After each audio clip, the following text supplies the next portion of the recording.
माननीय सदस्य, माननीय अध्यक्ष,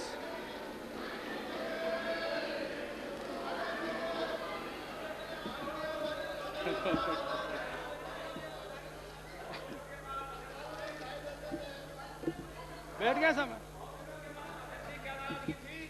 कोई नाराजगी नहीं। बता रहे उसके लिए स्वागत है आपका। अध्यक्ष महोदय, प्रतिपक्ष को विश्वास में लिए बिना विनायक शब्द प्रयोग कर रहा हूं, आप मुझे सुन तो ले पूरा। बजट पेश करना प्रजातांत्रिक नहीं कहा जा सकता। कल हमारे सामने सत्ता पक्ष की ओर से प्रस्ताव आया था कि हम 4 विधायकों का निलंबन खेद प्रकट करने के बाद वापस लेने को तैयार हैं। उसमें अध्यक्ष जी का भी नाम था कि वे भी खेद प्रकट करना चाहते हैं। हमने कहा हम भी खेद प्रकट करना चाहते हैं अगर हमारे किसी सदस्य ने गलती की तो, लेकिन हम 4 या 5 सदस्यों की बात नहीं करते। हम तो मूलतः उस दिन जो प्रस्ताव पेश किया गया जल्दबाजी में, जो प्रस्ताव नियम और कानून के अंतर्गत नहीं आ सकता था, उसका मूलतः विरोध करते हैं। और वो जब स्वीकार नहीं किया तब हम, बहुत इच्छा है पर दबे मन से आज भी हमको बहिष्कार पर जाना पड़ेगा। हम बहिष्कार करते हैं।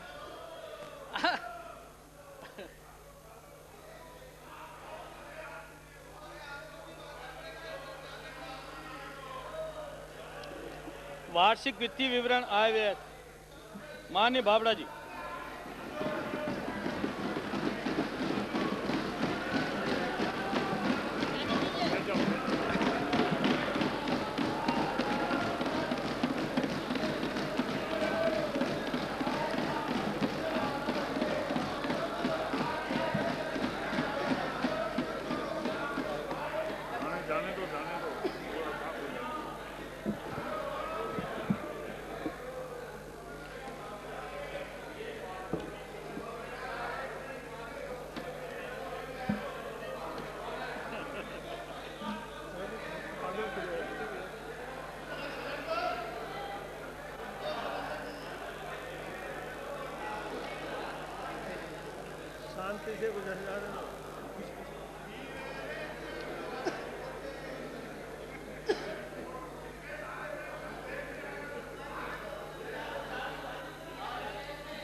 अध्यक्ष महोदय,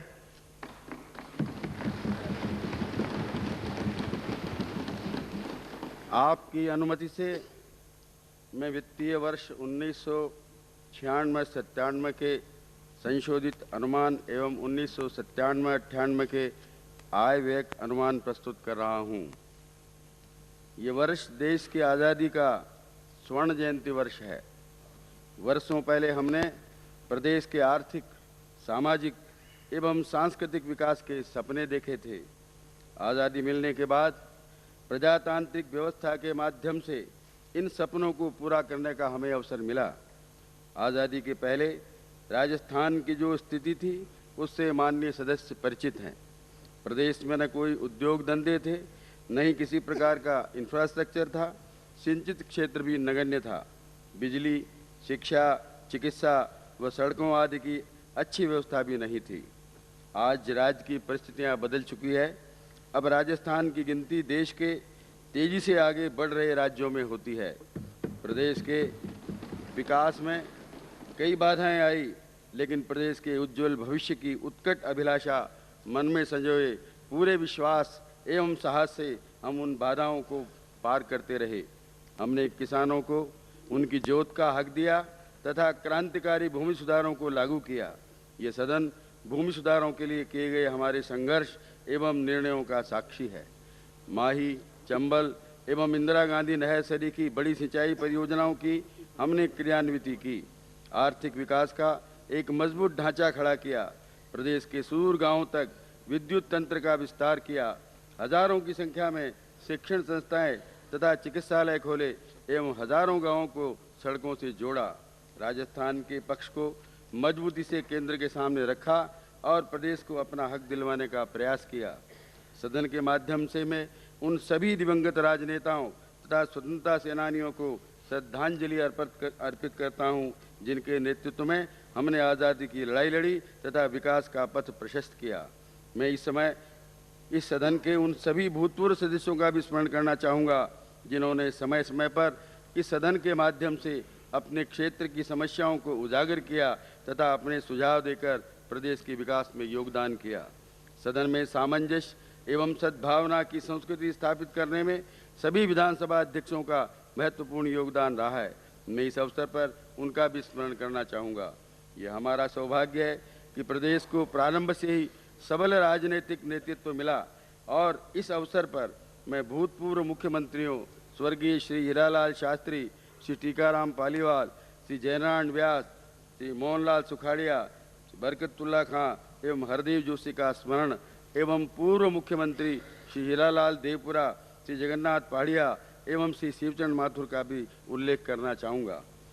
स्वर्गीय श्री मोहनलाल सुखाड़िया का आधुनिक राजस्थान के निर्माता के रूप में योगदान हमारे लिए चिरस्मरणीय रहेगा। इस सदन के नेता मुख्यमंत्री श्री भैरों सिंह शेखावत की राजनीतिक कुशलता, राजस्थान के हकों के लिए सतत संघर्ष करने की तत्परता, प्रदेश के त्वरित विकास की आतुरता एवं जन समस्याओं के प्रति संवेदनशीलता की भावना से ये सदन परिचित है। वे अमेरिका से 2 माह पूर्व कठिन हृदय चिकित्सा करवा कर वापस लौटे हैं। मैं उनके अच्छे स्वास्थ्य एवं दीर्घ जीवन की कामना करता हूं। भारत सहित सभी देशों का आर्थिक परिदृश्य तेजी से बदल रहा है। अर्थव्यवस्था के वैश्वीकरण से विकास की नई संभावनाएं पैदा हो रही है। देश के सभी राज्यों में इन संभावनाओं का पूरा लाभ उठाने की होड़ लगी हुई है। हमें भी इन नई संभावनाओं का पूरा लाभ उठाना चाहिए। इस उद्देश्य की प्राप्ति के लिए दूरदृष्टि एवं विकास का दीर्घकालीन परिदृश्य होना आवश्यक है। इसके लिए हमने राजस्थान विकास परिदृश्य 2011 की परिकल्पना की है। इसका एक दस्तावेज तैयार किया जा रहा है। 2011 तक प्रदेश के विकास का ये स्वप्न हम सब का स्वप्न होगा। ये आलेख राज्य के उज्जवल भविष्य के दिशा संकेत के रूप में होगा। अगले 15 वर्षों में राजस्थान को देश के प्रथम पंक्ति के राज्यों में प्रस्थापित करने की हमारी अभिलाषा है। 2011 ईस्वी तक 7 करोड़ 50 लाख की सीमा तक प्रदेश की जनसंख्या का स्थायित्व करने का सरकार प्रयास करेगी। इसके लिए परिवार कल्याण सेवाओं के सामाजिक विपणन, जनसंख्या स्थायित्व के लिए स्वास्थ्य सेवाओं में सुधार, बेहतर मातृ एवं शिशु कल्याण व्यवस्था, कम आयु के विवाहों पर रोकथाम, शिशु पोषाहार, महिला नियोजन आदि क्षेत्रों में विशेष काम करना होगा। इस सदन ने नगरपालिकाओं, पंचायती राज संस्थाओं व सहकारी संस्थाओं के चुने हुए सदस्यों के लिए छोटे परिवार की बाध्यता संबंधी कानून बनाकर अन्य राज्यों के लिए महत्वपूर्ण उदाहरण प्रस्तुत किया है। पिछले 5 वर्षों में संपूर्ण साक्षरता कार्यक्रम, लोक जुम्बिश, शिक्षाकर्मी, निःशुल्क पाठ्य पुस्तक वितरण, प्राथमिक, उच्च प्राथमिक एवं माध्यमिक शालाओं के विस्तार आदि के फलस्वरूप प्रदेश में साक्षरता के प्रसार की दृष्टि से महत्वपूर्ण परिवर्तन हुए हैं। मेरा विश्वास है कि 2001 की जनगणना में प्रदेश की साक्षरता का स्तर 55 से 60% पहुँचेगा तथा 2005 तक हम 100% साक्षरता के लक्ष्य को प्राप्त कर लेंगे। प्रदेश में महिलाओं की सामाजिक स्थिति में भी महत्वपूर्ण परिवर्तन होंगे। पंचायती राज संस्थाओं एवं नगरपालिकाओं में महिलाओं के आरक्षण से उत्पन्न सामाजिक विकास को राजकीय पदों पर महिलाओं के लिए 20% आरक्षण देकर आर्थिक आयाम दिया गया है। औद्योगिक उत्पादन एवं औद्योगिक नियोजन की दृष्टि से 2011 ईस्वी तक राज्य का देश में विशिष्ट स्थान होगा। सीमेंट, पेट्रो रसायन, सॉफ्टवेयर, वस्त्र, रसायन, सेवा, कृषि, उद्योग आदि विशेष रूप से विकसित होंगे। भारत सरकार ने अभी हाल ही में 6 कंपनियों को राज्य में खनिज तेल तथा गैस के सर्वेक्षण एवं दोहन के लिए अनुमति दी है। अब तक किए गए सर्वेक्षण के आधार पर राज्य में पर्याप्त मात्रा में खनिज तेल व गैस मिलने की स्पष्ट संभावना दिखती है। यदि ऐसा होता है तो अगले 5 वर्षों में खनिज तेल व गैस के क्षेत्र में राजस्थान की देश में विशेष पहचान होगी।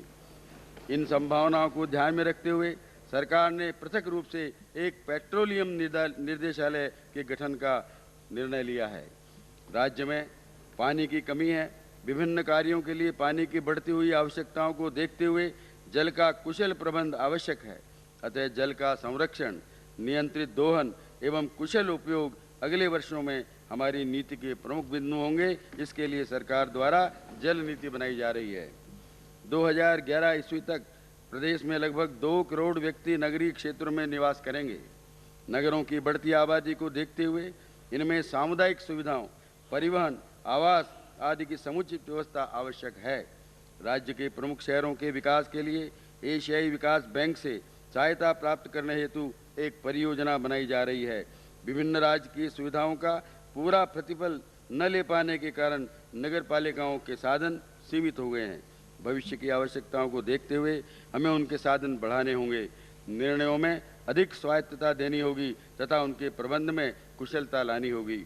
सूचना तकनीकी में क्रांतिकारी परिवर्तन होने के कारण हमारी अर्थव्यवस्था में आगामी वर्षों में व्यापक परिवर्तन होंगे। सरकारी दफ्तरों में कार्य निस्तारण का तरीका बदलना होगा तथा संगठन संरचना में भी व्यापक परिवर्तन करने होंगे। परिवहन विभाग, वाणिज्य कर विभाग एवं कोषागारों के कंप्यूटरीकरण का कार्य प्रारंभ कर दिया गया है। सरकारी विभागों के कार्य का कंप्यूटरीकरण करने की गति बढ़ानी होगी। मैं माननीय सदस्यों से अनुरोध करूंगा कि वे भी राजस्थान विकास परिदृश्य 2011 के लिए अपने बहुमूल्य सुझाव सरकार को दें। अगले वर्ष से लागू होने वाली नवी पंचवर्षीय योजना राजस्थान विकास परिदृश्य 211 को साकार बनाने का एक महत्वपूर्ण चरण होगी। इस योजना के माध्यम से हम विकास की अपनी भावी आकांक्षाओं को मूर्त रूप देने का प्रयास करेंगे। मुझे ये कहते हुए प्रसन्नता है कि आज राजस्थान की गिनती देश के सुशासित एवं विकासशील प्रदेशों में होती है। राज्यपाल महोदय ने अपने अभिभाषण में 8वीं योजना की उपलब्धियों का विस्तृत उल्लेख किया था। मैं उनको पुनः दोहराना नहीं चाहता। प्रदेश की 8वीं पंचवर्षीय योजना हमारी विकास यात्रा का बहुत महत्वपूर्ण चरण है। इस योजना से राजस्थान धीमी विकास गति वाले प्रदेशों की श्रेणी से निकलकर तेज विकास गति वाले प्रदेशों की श्रेणी में आ गया है। 11,500 करोड़ रुपए की महती योजना का हमने न केवल पूरी तरह पोषण किया है बल्कि उसे 12,100 करोड़ रुपए तक बढ़ाया भी है। इसके फलस्वरूप प्रदेश में कृषि उत्पादन में अभूतपूर्व वृद्धि हुई है। बारानी क्षेत्र के किसानों को जल ग्रहण विकास कार्यक्रम का विशेष लाभ दिया गया है। तिलहन, कपास, धनिया, जीरा, मसाले, फलों आदि के उत्पादन में वृद्धि होने से कृषि के वाणिज्यीकरण का रास्ता खुला है। सड़क नीति के अंतर्गत 1,000 की आबादी के सभी गांवों एवं पंचायत मुख्यालयों को सड़क से जोड़ने का काम तेजी से किया जा रहा है। आशा है अगले 2 वर्षों में हम इस लक्ष्य को प्राप्त कर लेंगे। इसी प्रकार 8वीं पंचवर्षीय योजना में सिंचाई, वन विकास, औद्योगिक विकास, रोजगार सृजन, ग्रामीण विकास आदि पर विशेष ध्यान दिया गया। अपना गांव अपना काम, संयुक्त वन प्रबंध समितियां, 30 जिले 30 काम, सहभागी नगर विकास, राजलक्ष्मी, विकल्प सदी की योजनाओं के माध्यम से जनभागिता को बढ़ावा दिया गया है। विभिन्न रोजगार योजनाओं के अंतर्गत बड़े पैमाने पर ग्रामीण क्षेत्रों में परिसंपत्तियों का सृजन किया गया है। गोपाल, उद्यान सखा, सरस्वती, जनमंगल श्री की अभिनव योजनाओं के द्वारा स्थानीय व्यक्तियों को प्रशिक्षण देकर समुदाय आधारित आवश्यक कौशल एवं दक्षता सृजित की गई है। माननीय सदस्यों के माध्यम से 8वीं योजना की विभिन्न महत्वपूर्ण उपलब्धियों के लिए मैं राज्य की जनता को बधाई प्रेषित करता हूं। पिछले वर्षों की उपलब्धियों से हमारा आत्मविश्वास बढ़ा है, लेकिन हमें भविष्य की चुनौतियों का भी एहसास है। जैसा कि माननीय सदस्यों को विदित है, गरीबी उन्मूलन की देश में सबसे महत्वपूर्ण शुरुआत वर्ष 1977 में अंत्योदय योजना के द्वारा हुई। गरीब को गणेश मानकर विकास के अर्घ्य का प्रथम पात्र बनाने का अंत्योदय योजना का उद्देश्य था। राज्य में मुख्यमंत्री श्री भैरव सिंह शेखावत के नेतृत्व में बनी सरकारों द्वारा प्रारंभ की गई सभी योजनाओं के पीछे अंत्योदय की अवधारणा ही प्रमुख रही है। अंत्योदय कार्यक्रम को भारत सरकार ने भी सारे देश में एकीकृत ग्रामीण विकास कार्यक्रम के नाम से प्रस्थापित किया। अंत्योदय की भावना से प्रेरित होकर हमने जनजाति उपयोजना क्षेत्र में स्थानीय जनजातियों के लिए ग्रामस्तरीय विभिन्न राजकीय पदों में 45% का आरक्षण किया। बारानी क्षेत्र के गरीब किसानों के लिए जल ग्रहण विकास की महती परियोजना प्रारंभ की गई। इस कार्यक्रम ने गरीब किसानों के हित साधन करते हुए पिछले 4 वर्षों से निरंतर राष्ट्रीय पुरस्कार जीते हैं। बारानी खेती पर लगान से मुक्ति, सहकारी बैंकों की ऋणों में करोड़ों रुपए की राहत, बिक्री कर में कमी, ग्रामीण विकास विनियोजन में अभूतपूर्व वृद्धि, छोटे छोटे गांवों में प्राथमिक शालाओं का विस्तार, गरीब छात्रों के लिए निःशुल्क पाठ्य पुस्तकों का वितरण, अनुसूचित जाति जनजाति छात्रावासों में रहने वाले छात्रों के लिए मासिक भत्ते में वृद्धि, पेयजल उद्योगों में स्थानीय व्यक्तियों के नियोजन आदि सभी निर्णय सरकार द्वारा गरीबों के विकास का ध्यान रखकर ही समय समय पर लिए गए हैं। आज़ादी की स्वर्ण जयंती के अवसर पर गरीबों तथा कमजोर वर्गों के विकास के लिए सरकार की कटिबद्धता को दोहराते हुए मैं राज्य के अगले वर्ष के बजट को इन वर्गों के लिए समर्पित करने की घोषणा करता हूँ। विभिन्न राज्य की योजनाओं व कार्यक्रमों का लाभ कमजोर वर्गों को विशेष रूप से पहुंचाने हेतु विशेष प्रयास किए जाएंगे ताकि समता के आधार पर उनको सामाजिक एवं आर्थिक न्याय मिल सके। जनता पर कर लगाने की हमारी क्षमता सीमित है, इसलिए योजना के पोषण हेतु राष्ट्रीय एवं अंतर्राष्ट्रीय स्रोतों से ऋण लेना हमारे लिए अपरिहार्य हो जाता है। राजस्व प्राप्ति के प्रतिशत या सकल घरेलू आय के प्रतिशत के रूप में हमारा ऋण भार देश के ऋण भार से कम है। वर्ष 1996-97 के बजट अनुमानों के अनुसार भारत सरकार का ऋण भार राष्ट्रीय सकल घरेलू उत्पाद का 53.4% है, जबकि हमारा ऋण भार सकल राज्य घरेलू उत्पाद का 36.4% है। इसी प्रकार वर्ष 1996-97 के संशोधित बजट अनुमानों में भारत सरकार द्वारा देय ब्याज की राशि उनकी राजस्व प्राप्तियों की 44.7% है, जबकि हमारी ब्याज की अदायगी राजस्व प्राप्तियों का केवल 19.4% है। कई विधायकों ने राज्य के बढ़ते ऋण भार के बारे में समय समय पर चिंता व्यक्त की है। मैं उनकी भावनाओं की कद्र करता हूं। सरकार ने राज्य के ऋण भार को सीमित करने का संकल्प लिया है। अलग से ऋणों के भुगतान के लिए एक विशेष कोष बनाने के प्रस्ताव भी मैं माननीय सदस्यों के समक्ष रखूंगा। मुझे विश्वास है कि सरकार का यह निर्णय अन्य राज्यों के लिए अनुकरणीय होगा। यदि राज्य के ऋण भार को सीमित रखना है तो या तो हमें विकास की गति धीमी करनी होगी या राज्य की आय के साधन बढ़ाने होंगे। माननीय सदस्य नहीं चाहेंगे कि राज्य के विकास की गति धीमी हो, पर्याप्त मात्रा में शिक्षण संस्थाएं तथा चिकित्सालय न खुलें, सड़कें बांध आदि न बने, उद्योग धंधे न लगें तथा राज्य में रोजगार के अवसर न बढ़ें। सिंचाई की वर्तमान दर 1982 में तय की गई थी। तब से बांधों के निर्माण तथा संधारण व्यय में काफ़ी वृद्धि हुई है। तालाबों व बांधों से मिलने वाली आय पर्याप्त नहीं होने के कारण इन योजनाओं के रखरखाव का खर्चा भी पूरा नहीं हो पाता, इसलिए हमें ऋण लेकर इन योजनाओं का संधारण करना पड़ता है। उचित संधारण के अभाव में इनकी उपयोगिता अवधि कम हो रही है। घरों में आपूर्ति किए जाने वाले पेयजल की वर्तमान दर वर्ष 1987 में तय की गई थी। पेयजल शुल्क से प्राप्त आय से इन योजनाओं का बिजली का खर्च भी पूरा नहीं हो पाता। पुराने पाइप बदलने, जले हुए पंप या मोटरों को बदलने आदि का कार्य इस आय से संभव नहीं है। जमीन में दबे पानी के पाइप में जंग लग जाने से छेद हो जाते हैं, जिससे दूषित जल का इनमें रिसाव होता है और जिसके कारण कई बीमारियां हो जाती है। यही हाल बिजली का है। नए उपभोक्ताओं के लिए हम बिजली, सिंचाई, पेयजल आदि की सुविधा का विस्तार तथा गुणात्मक सुधार तभी कर पाएंगे जब वर्तमान उपभोक्ता उनको मिलने वाली सुविधाओं का कम से कम संधारण लागत के बराबर प्रतिफल सरकार को अदा करे। राज्य या उसके किसी अंग द्वारा प्रदत्त सुविधाओं का प्रतिफल लेना मेरी दृष्टि से किसी राजनीतिक विवाद का विषय नहीं है। पेयजल तथा सिंचाई की दरों पर विचार करने के लिए सरकार एक समिति बनाएगी तथा इस समिति की अनुशंसाओं के आधार पर सरकार द्वारा यथोचित निर्णय लिए जाएंगे। विकास हेतु राज्य के पास पर्याप्त संसाधनों के अभाव के कारण निवेश हेतु निजी क्षेत्र की भूमिका महत्वपूर्ण हो गई है। कई ऐसे क्षेत्र हैं जिनमें हम निजी क्षेत्र की उत्पादकता एवं सरकारी क्षेत्र की सामाजिक उद्देश्यपरकता के सही मिश्रण से महत्वपूर्ण उपलब्धियां प्राप्त कर सकते हैं। ऊर्जा उत्पादन एवं सड़क निर्माण के क्षेत्र में निर्माण, संधारण एवं हस्तांतरण के आधार पर हमने निजी क्षेत्र की भागीदारी सुनिश्चित करने के प्रयास प्रारंभ कर दिए हैं।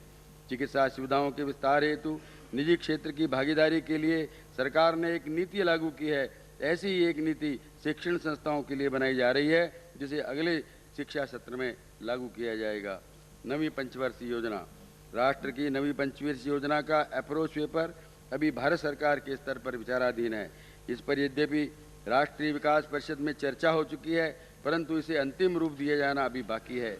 मुझे माननीय सदस्यों को ये सूचित करते हुए प्रसन्नता है कि शासन ने राज्य की नवी पंचवर्षीय योजना का आकार 25,000 करोड़ रुपए का निश्चय किया है एवं नवी पंचवर्षीय योजना के लिए सरकार ने निम्नांकित लक्ष्य तय किए हैं। नंबर 1, 8वीं पंचवर्षीय योजना काल में शुरू किए गए कार्यों को पूर्ण करना। नंबर 2, अब तक संधारित परिसंपत्तियों का आधुनिकीकरण कर उनका सुदृढ़ीकरण करना।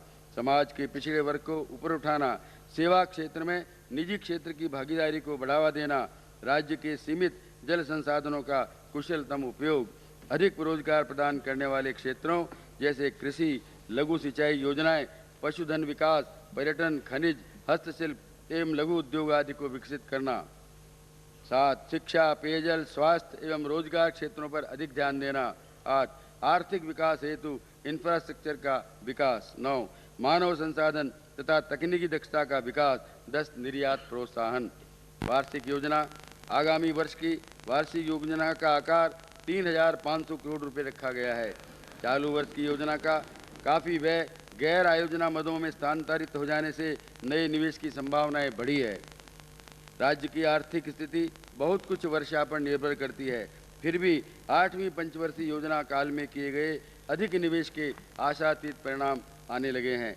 कृषि उद्योग व अन्य क्षेत्रों में हुई प्रगति के फलस्वरूप त्वरित अनुमानों के आधार पर वर्ष 1996-97 में प्रचलित कीमतों पर राज्य का सकल घरेलू उत्पाद 44,881 करोड़ रुपये आंका गया है एवं शुद्ध घरेलू उत्पाद 39,460 करोड़ रुपए होने की संभावना है, जो पिछले वर्ष से 17.07% अधिक है।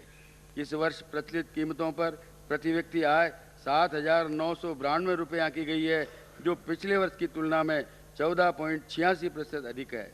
इस महती उपलब्धि के लिए मैं सदन के माध्यम से प्रदेश की जनता को बधाई देता हूं। केंद्रीय करों में राज्यों की भागीदारी एक वैकल्पिक योजना। निगम कर में राज्यों को हिस्सा दिए जाने की मांग मुख्यमंत्री जी ने निरंतर विभिन्न मंचों पर की है। इसी प्रकार की अनुशंसा सरकारिया कमीशन ने भी की है।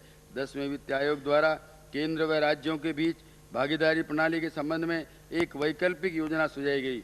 इस योजना के अंतर्गत केंद्र के सकल कर राजस्व, स्टाम्प ड्यूटी, मेडिसिनल एवं टॉयलेट उत्पादों पर उत्पाद शुल्क, केंद्रीय बिक्री कर, पारिश्रण कर एवं अधिभारों को छोड़कर का 29% भाग राज्यों को आयकर, केंद्रीय उत्पाद शुल्क, संपदा शुल्क और रेलवे यात्री किराए पर कर के एवज में अनुदान के रूप में दिया जाना प्रस्तावित है। राज्य सरकार ने इस वैकल्पिक व्यवस्था को सिद्धांततः स्वीकार करते हुए ये सुझाया है कि 29% के स्थान पर राज्यों का हिस्सा 33% होना चाहिए। यद्यपि केंद्रीय वित्त मंत्री ने अपने भाषण में 29% की भागीदारी को स्वीकार कर लिया है, परंतु इस विषय पर अंतर्राज्यीय परिषद में चर्चा होने के बाद ही समुचित निर्णय लिया जाना चाहिए।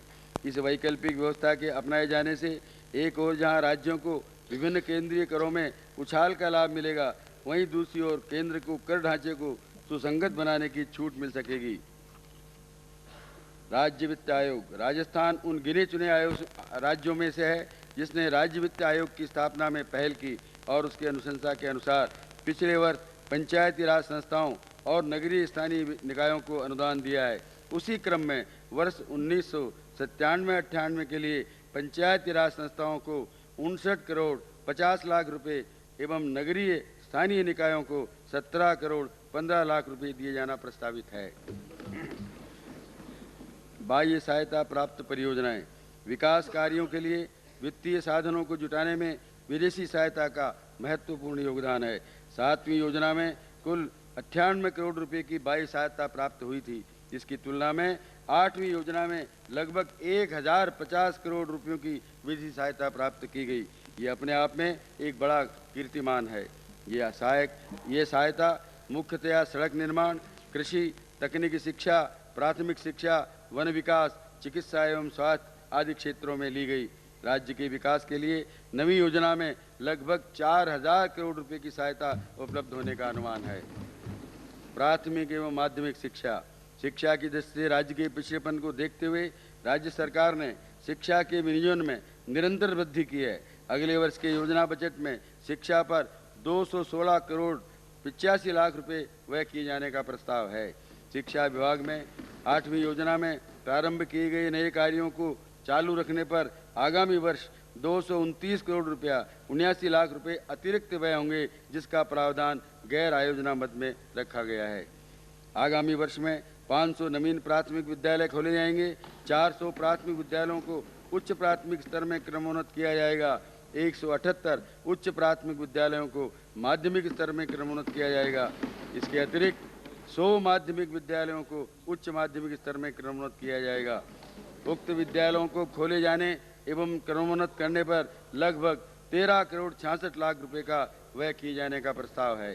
सरकार ने शिक्षा प्रकार की दृष्टि से पिछड़ी पंचायत समितियों को चिन्हित करने का कार्य प्रारंभ किया है। ऐसी पंचायत समितियों में शिक्षण संस्थाओं के विस्तार पर विशेष ध्यान दिया जाएगा। प्राथमिक शिक्षा के सार्वजनीकरण के लक्ष्य की पूर्ति हेतु वर्ष 1997-98 से झुंझुनू एवं राजसमंद जिलों में अनिवार्य प्राथमिक शिक्षा लागू किए जाने का प्रस्ताव है। इस हेतु इन जिलों में अतिरिक्त शैक्षणिक सुविधाएं उपलब्ध कराने के लिए 1 करोड़ 30 लाख रुपए का प्रावधान किया जाना प्रस्तावित है। राज्य में संचालित शिक्षाकर्मी योजना के सुदृढ़ीकरण हेतु पश्चिमी राजस्थान में आंचलिक कार्यालय की स्थापना की जाएगी एवं 600 नवीन शिक्षाकर्मी विद्यालय खोले जाएंगे। शिक्षाकर्मी योजना को 15 नए विकास खंडों में लागू किया जाएगा।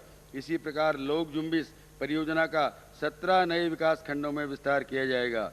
अगले वर्ष के अंत तक शिक्षाकर्मी योजना कुल 143 विकास खंडों व लोक जुम्बिश योजना 75 विकास खंडों तक पहुंच जाएगी। सर्वश्रेष्ठ परीक्षा परिणाम वाले माध्यमिक एवं उच्च माध्यमिक विद्यालयों के संस्था प्रधानों को अन्य राज्यों के शैक्षणिक नवाचार का ज्ञान कराने हेतु शैक्षणिक भ्रमण की योजना लागू किया जाना प्रस्तावित है।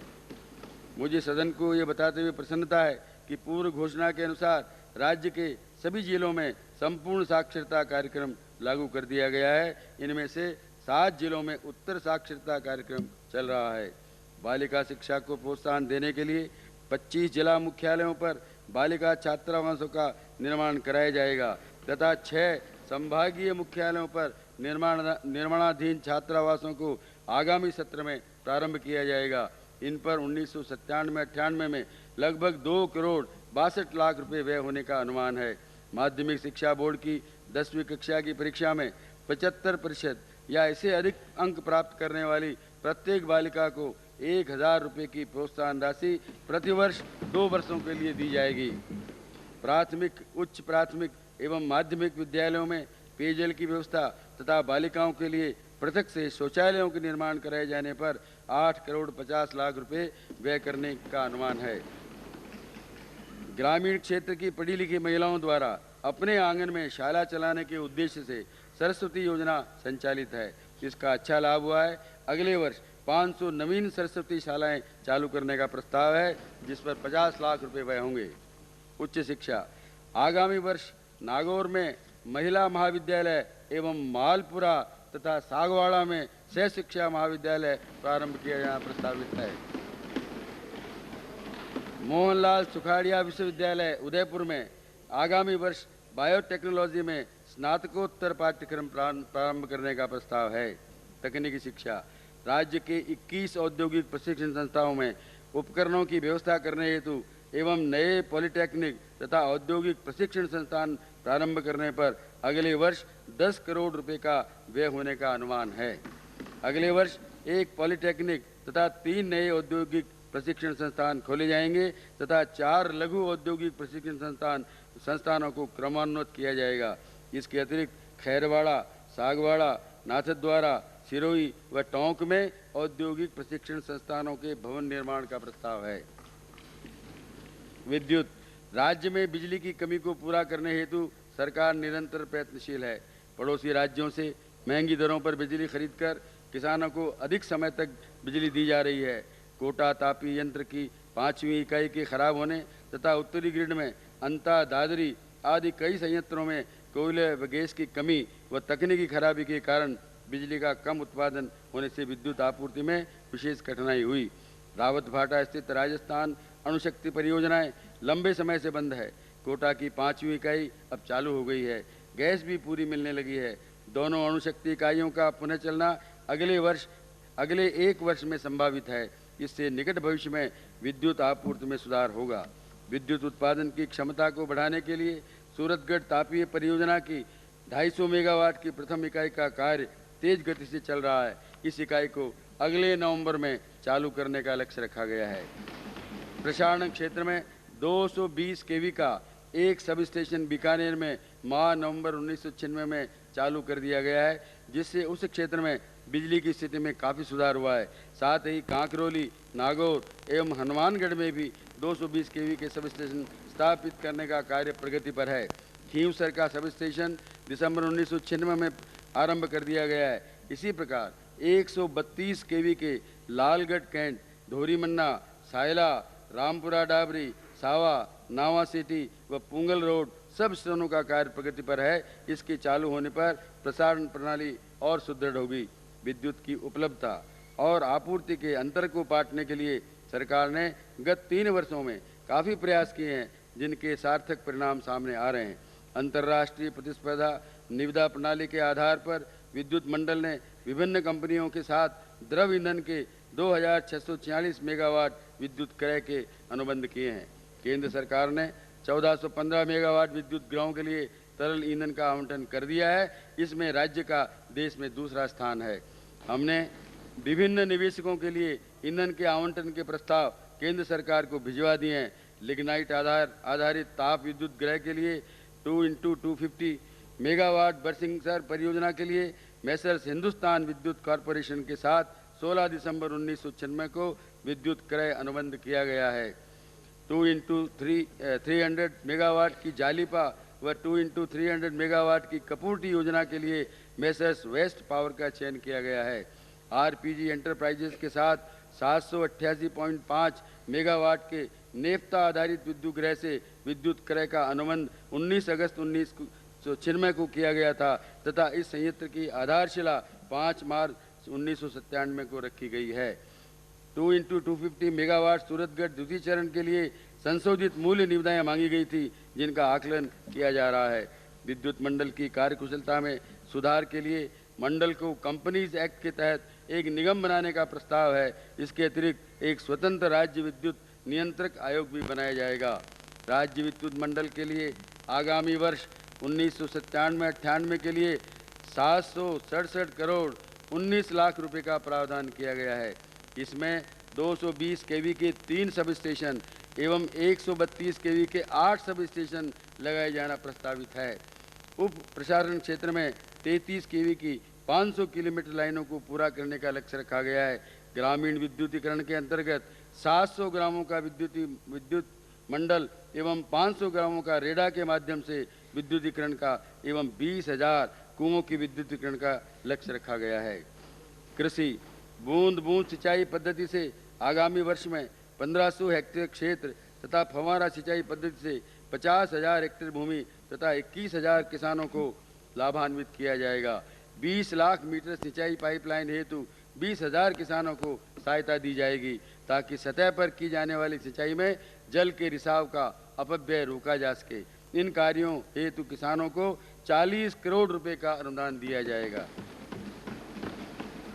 कृषि विस्तार कार्यक्रमों को बल देने के लिए 145 किसान सखा प्रशिक्षित किए जाएंगे।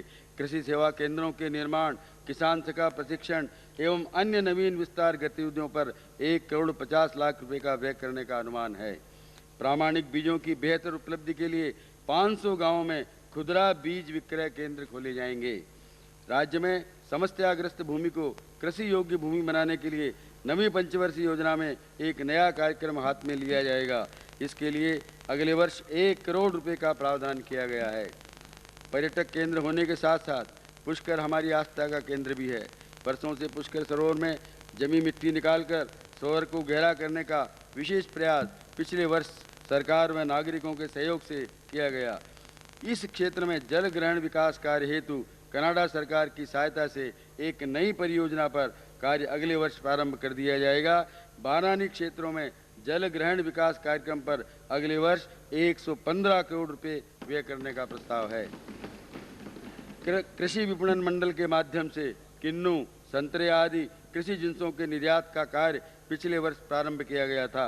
राज्य के मसालों के निर्यात में भी सरकार उत्प्रेरक का कार्य करना चाहती है, ताकि निर्यात की संभावना खुलने पर किसान स्वयं संगठित होकर इसका लाभ उठा सकें। राजस्थान राज्य भंडारण निगम द्वारा आगामी वर्ष जैसलमेर, पाली, सुमेरपुर, ब्यावर व नागौर में 10,800 मीट्रिक टन की अतिरिक्त भंडारण क्षमता की व्यवस्था की जाएगी। अगले वर्ष राजस्थान कृषि विश्वविद्यालय बीकानेर में कृषि प्रबंध शास्त्र का एक अध्ययन केंद्र स्थापित किया जाएगा। कृषि शोध को गति देने के लिए कृषि विकास परियोजना के अंतर्गत 13 करोड़ रुपए के निर्माण कार्य कृषि विश्वविद्यालय में कराए जाएंगे। पशुपालन, ऐसे स्थानों पर जहां विभागीय पशु चिकित्सा संस्थाएं नहीं हैं, गैर सरकारी संस्थाओं के माध्यम से पशु चिकित्सा केंद्र स्थापित करवाए जाएंगे। इस योजना हेतु 50 लाख रुपए का प्रावधान प्रस्तावित है। जहां भेड़ व ऊन विभाग एवं पशुपालन विभाग के द्वारा समानांतर पशु चिकित्सा सुविधाएं संचालित है, वहां उनके एकीकरण करने पर भी सरकार विचार करेगी।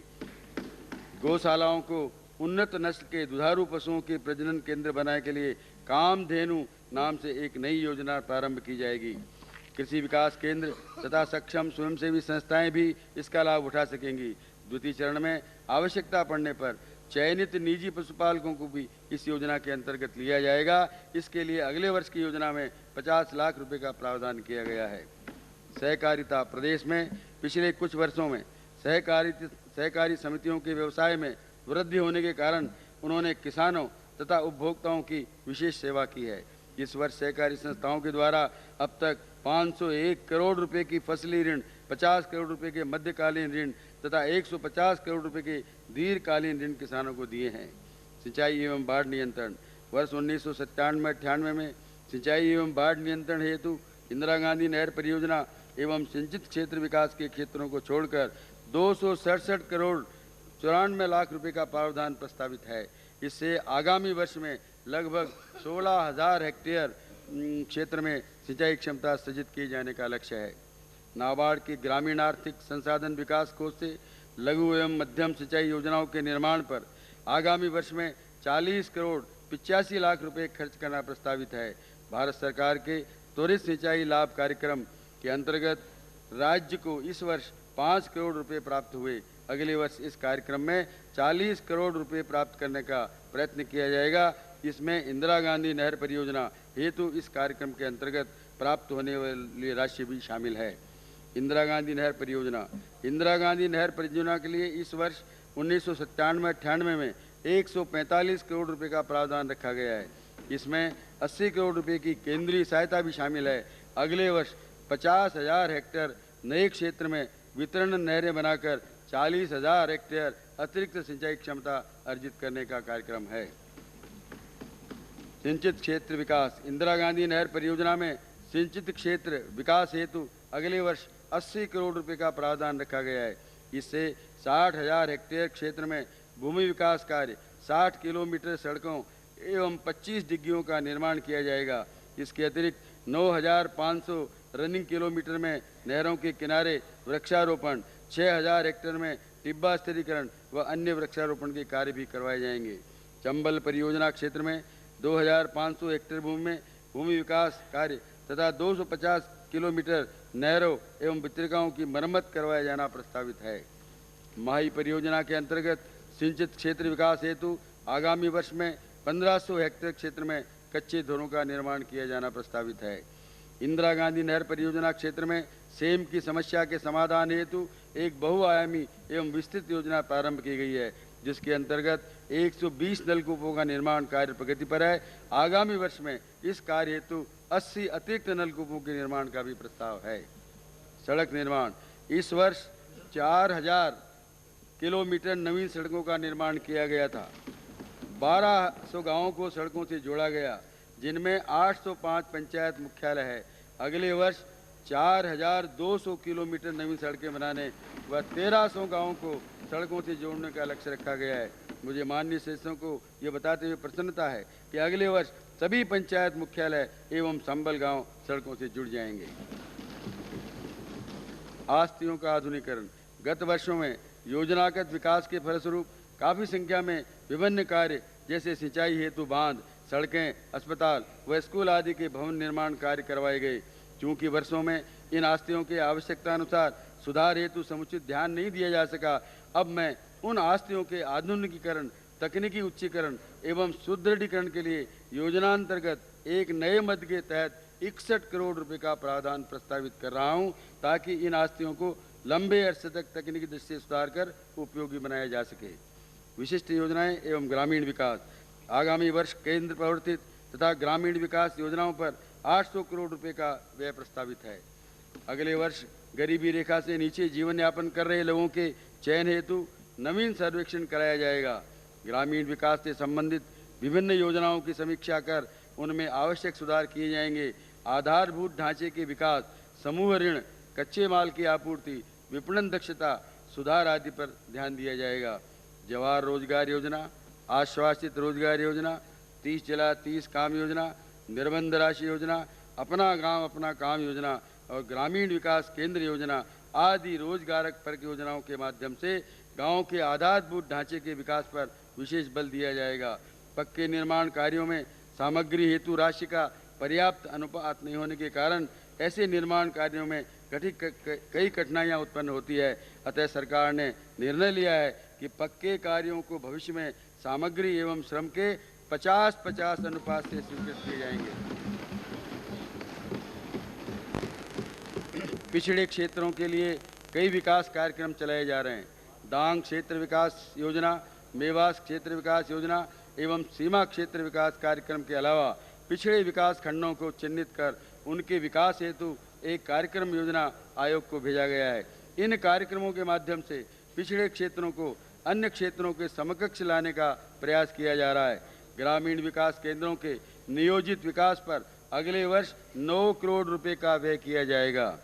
केंद्र सरकार के सहयोग से गंगा कल्याण योजना के अंतर्गत लघु एवं सीमांत किसानों को नलकूपों के लिए सहायता उपलब्ध कराने के लिए 4 करोड़ 25 लाख रुपए का व्यय प्रस्तावित है। गैर परंपरागत ऊर्जा के उपयोग को बढ़ावा देने के लिए 4000 रुग्ण बायोगैस संयंत्रों को पुनर्जीवित करने तथा 1500 नवीन बायोगैस संयंत्रों के निर्माण पर 1 करोड़ 75 लाख रुपए व्यय किए जाएंगे। वनों के प्रसार हेतु किए गए प्रयासों के अच्छे परिणाम निकले हैं। भारत सरकार द्वारा उपग्रह के माध्यम से कराए गए सर्वेक्षण के अनुसार वर्ष 91 से 95 की अवधि में राज्य के वन क्षेत्र में 391 वर्ग किलोमीटर की अभिवृद्धि हुई है। वन सुरक्षा एवं प्रबंध में जन भागीदारी को प्रोत्साहन देने के लिए अब तक 1729 वन सुरक्षा एवं प्रबंध समितियों का गठन किया जाकर उन्हें उनके क्षेत्र के वनों की सुरक्षा, विकास एवं प्रबंध का कार्य सौंप दिया गया है। वन कार्यों पर आगामी वर्ष में 1 करोड़ 50 लाख मानव दिवस का रोजगार उपलब्ध कराया जाएगा। इस हेतु 55 करोड़ रुपए का प्रावधान प्रस्तावित है। पेयजल। गंगानगर व हनुमानगढ़ जिलों के खारे पानी से ग्रसित गांवों में पेयजल सुविधा उपलब्ध कराने हेतु अगले वर्ष लगभग 25 करोड़ रुपए की योजनाओं पर कार्य शुरू किया जाना प्रस्तावित है, जिसमें गंगानगर जिले के 220 व हनुमानगढ़ जिले के 42 गांव लाभान्वित होंगे। उदयपुर शहर की पेयजल योजना के स्थायी समाधान हेतु हिंदुस्तान जिंक लिमिटेड के सहयोग से मानसी वाकल परियोजना को अगले वर्ष प्रारंभ किया जाना प्रस्तावित है। इस योजना की लागत हिंदुस्तान जिंक लिमिटेड एवं राज्य सरकार द्वारा 30 और 70 के अनुपात में वहन की जाएगी और जल का वितरण भी इसी अनुपात में किया जाएगा। चिकित्सा एवं स्वास्थ्य। राज्य में अगले वर्ष 150 नवीन उपस्वास्थ्य स्वास्थ्य केंद्र एवं 15 प्राथमिक स्वास्थ्य केंद्र ग्रामीण क्षेत्रों में एवं 10 प्राथमिक स्वास्थ्य केंद्र शहरी क्षेत्रों में खोले जाएंगे। सवाई मानसिंह चिकित्सालय जयपुर में हृदय रोग चिकित्सा एवं न्यूरो सर्जरी संबंधी सेवाओं का उन्नयन किया जाएगा।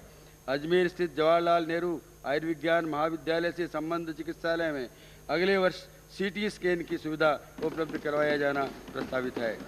मेडिकल रिलीफ समितियों द्वारा प्रदत्त सुविधाओं की बढ़ती लोकप्रियता को देखते हुए इस व्यवस्था को आयुर्विज्ञान महाविद्यालयों से संबद्ध समस्त चिकित्सालयों एवं 100 या उससे अधिक शैय्याओं के चिकित्सालयों में लागू किया जाएगा।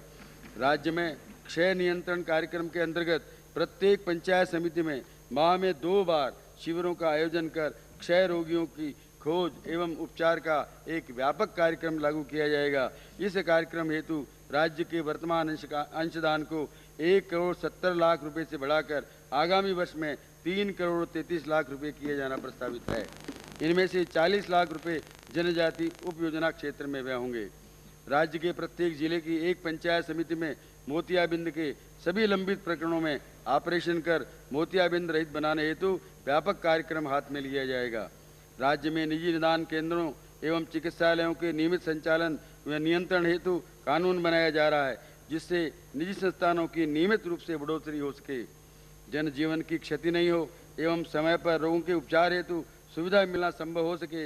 इसके अतिरिक्त राज्य में पैरामेडिकल स्टाफ की बढ़ती हुई मांग की पूर्ति हेतु निजी क्षेत्र में प्रशिक्षण संस्थान स्थापित करने की अनुमति देने का निर्णय लिया गया है। परिवार कल्याण। तीव्र गति से बढ़ती हुई जनसंख्या हम सब के लिए चिंता का विषय है। इस वर्ष दंपति संरक्षण दर में 10% की वृद्धि का अनुमान है, जबकि पिछले वर्षों में इसमें 1 से 2% की वृद्धि प्रतिवर्ष होती रही है। दंपतियों की इच्छानुसार परिवार नियोजन के साधन उपलब्ध करवाए जाने की प्रक्रिया के फलस्वरूप निरोध व गर्भ निरोधक गोलियों के उपयोग में करीब 200% की वृद्धि हुई है। राज्य लक्ष्मी योजना प्रदेश में लोकप्रिय हुई है। अगले वर्ष इसके लिए 1,75,00,000 रुपये का प्रावधान किया गया है। पल्स पोलियो अभियान के अंतर्गत इस वर्ष 72 लाख बच्चों को दवा पिलाई गई। इस अभियान की सफलता में जनप्रतिनिधियों व राज्य कर्मियों की महत्वपूर्ण भूमिका रही। अगले वर्ष इस अभियान पर 1,50,00,000 रुपये व्यय करने होंगे। महिला एवं बाल विकास। सामाजिक एवं आर्थिक दृष्टि से कमजोर वर्गों एवं महिलाओं के त्वरित एवं समग्र विकास के प्रति सरकार की वचनबद्धता एवं विशिष्ट प्रयास को रेखांकित करने की दृष्टि से अगले वर्ष एक विशेष पैकेज प्रोग्राम प्रस्तावित किया जा रहा है। महिला एवं बाल विकास के लिए योजनागत व्यय को में चालू वर्ष के 20,29,00,000 रुपये के मुकाबले अगले वर्ष 34,10,00,000 रुपये किया जाना प्रस्तावित करता हूँ। महिलाओं के सामाजिक स्तर में सुधार लाने एवं विकास में महिलाओं की सक्रिय सहभागिता हेतु अगले वर्ष राज्य की महिला नीति की घोषणा की जाएगी। इस नीति में महिलाओं की शिक्षा, स्वास्थ्य, नियोजन, आर्थिक विकास, संगठन, संज्ञान, उत्पीड़न एवं सुरक्षा तथा विकास में सहभागिता आदि नीतिगत विषयों का समावेश होगा। एक उच्च स्तरीय समिति द्वारा महिला नीति के क्रियान्वयन एवं उसके परिणामों की समय समय पर समीक्षा की जाएगी। महिला एवं बाल विकास विभाग से संबंधित कार्यकर्ताओं के प्रशिक्षण एवं उनकी दक्षता सुधार करने के लिए एक प्रशिक्षण एवं संदर्भ केंद्र स्थापित किया जाना प्रस्तावित है। किशोरियों को स्वास्थ्य एवं सफाई, पोषण तथा व्यक्तित्व विकास से संबंधित विषयों की जानकारी उपलब्ध कराना आवश्यक है। इसके लिए अगले वर्ष किशोर बालिका योजना प्रारंभ की जाएगी। इस योजना को आरंभ में 15 जिलों में शुरू किया जाएगा, जिसके लिए 65 लाख रुपये का व्यय प्रस्तावित है।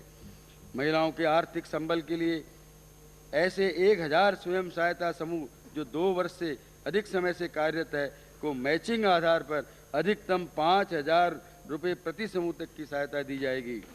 उत्पीड़न की शिकार महिलाओं को अविलंब राहत देने, आवश्यक सहायता देने एवं उत्पीड़न के मामलों में शीघ्र कार्रवाई कराने के उद्देश्य से जिला स्तरीय महिला उत्पीड़न सुरक्षा समितियों का गठन किया जाएगा। ऐसी महिलाओं को तात्कालिक सहायता उपलब्ध कराने के लिए प्रत्येक जिले में एक सामाजिक सुरक्षा कोष स्थापित किया जाएगा। आगामी वर्ष में इसके लिए 10 लाख रुपए का व्यय किया जाना प्रस्तावित है। समेकित बाल विकास कार्यक्रम में विकलांग बच्चों के लिए एक विशेष योजना प्रारंभ की जाएगी। उन्हें आंगनबाड़ी केंद्रों की गतिविधियों के साथ जोड़कर यह प्रयास किया जाएगा कि वे स्वस्थ बच्चों के समान ही विकसित हो सकें।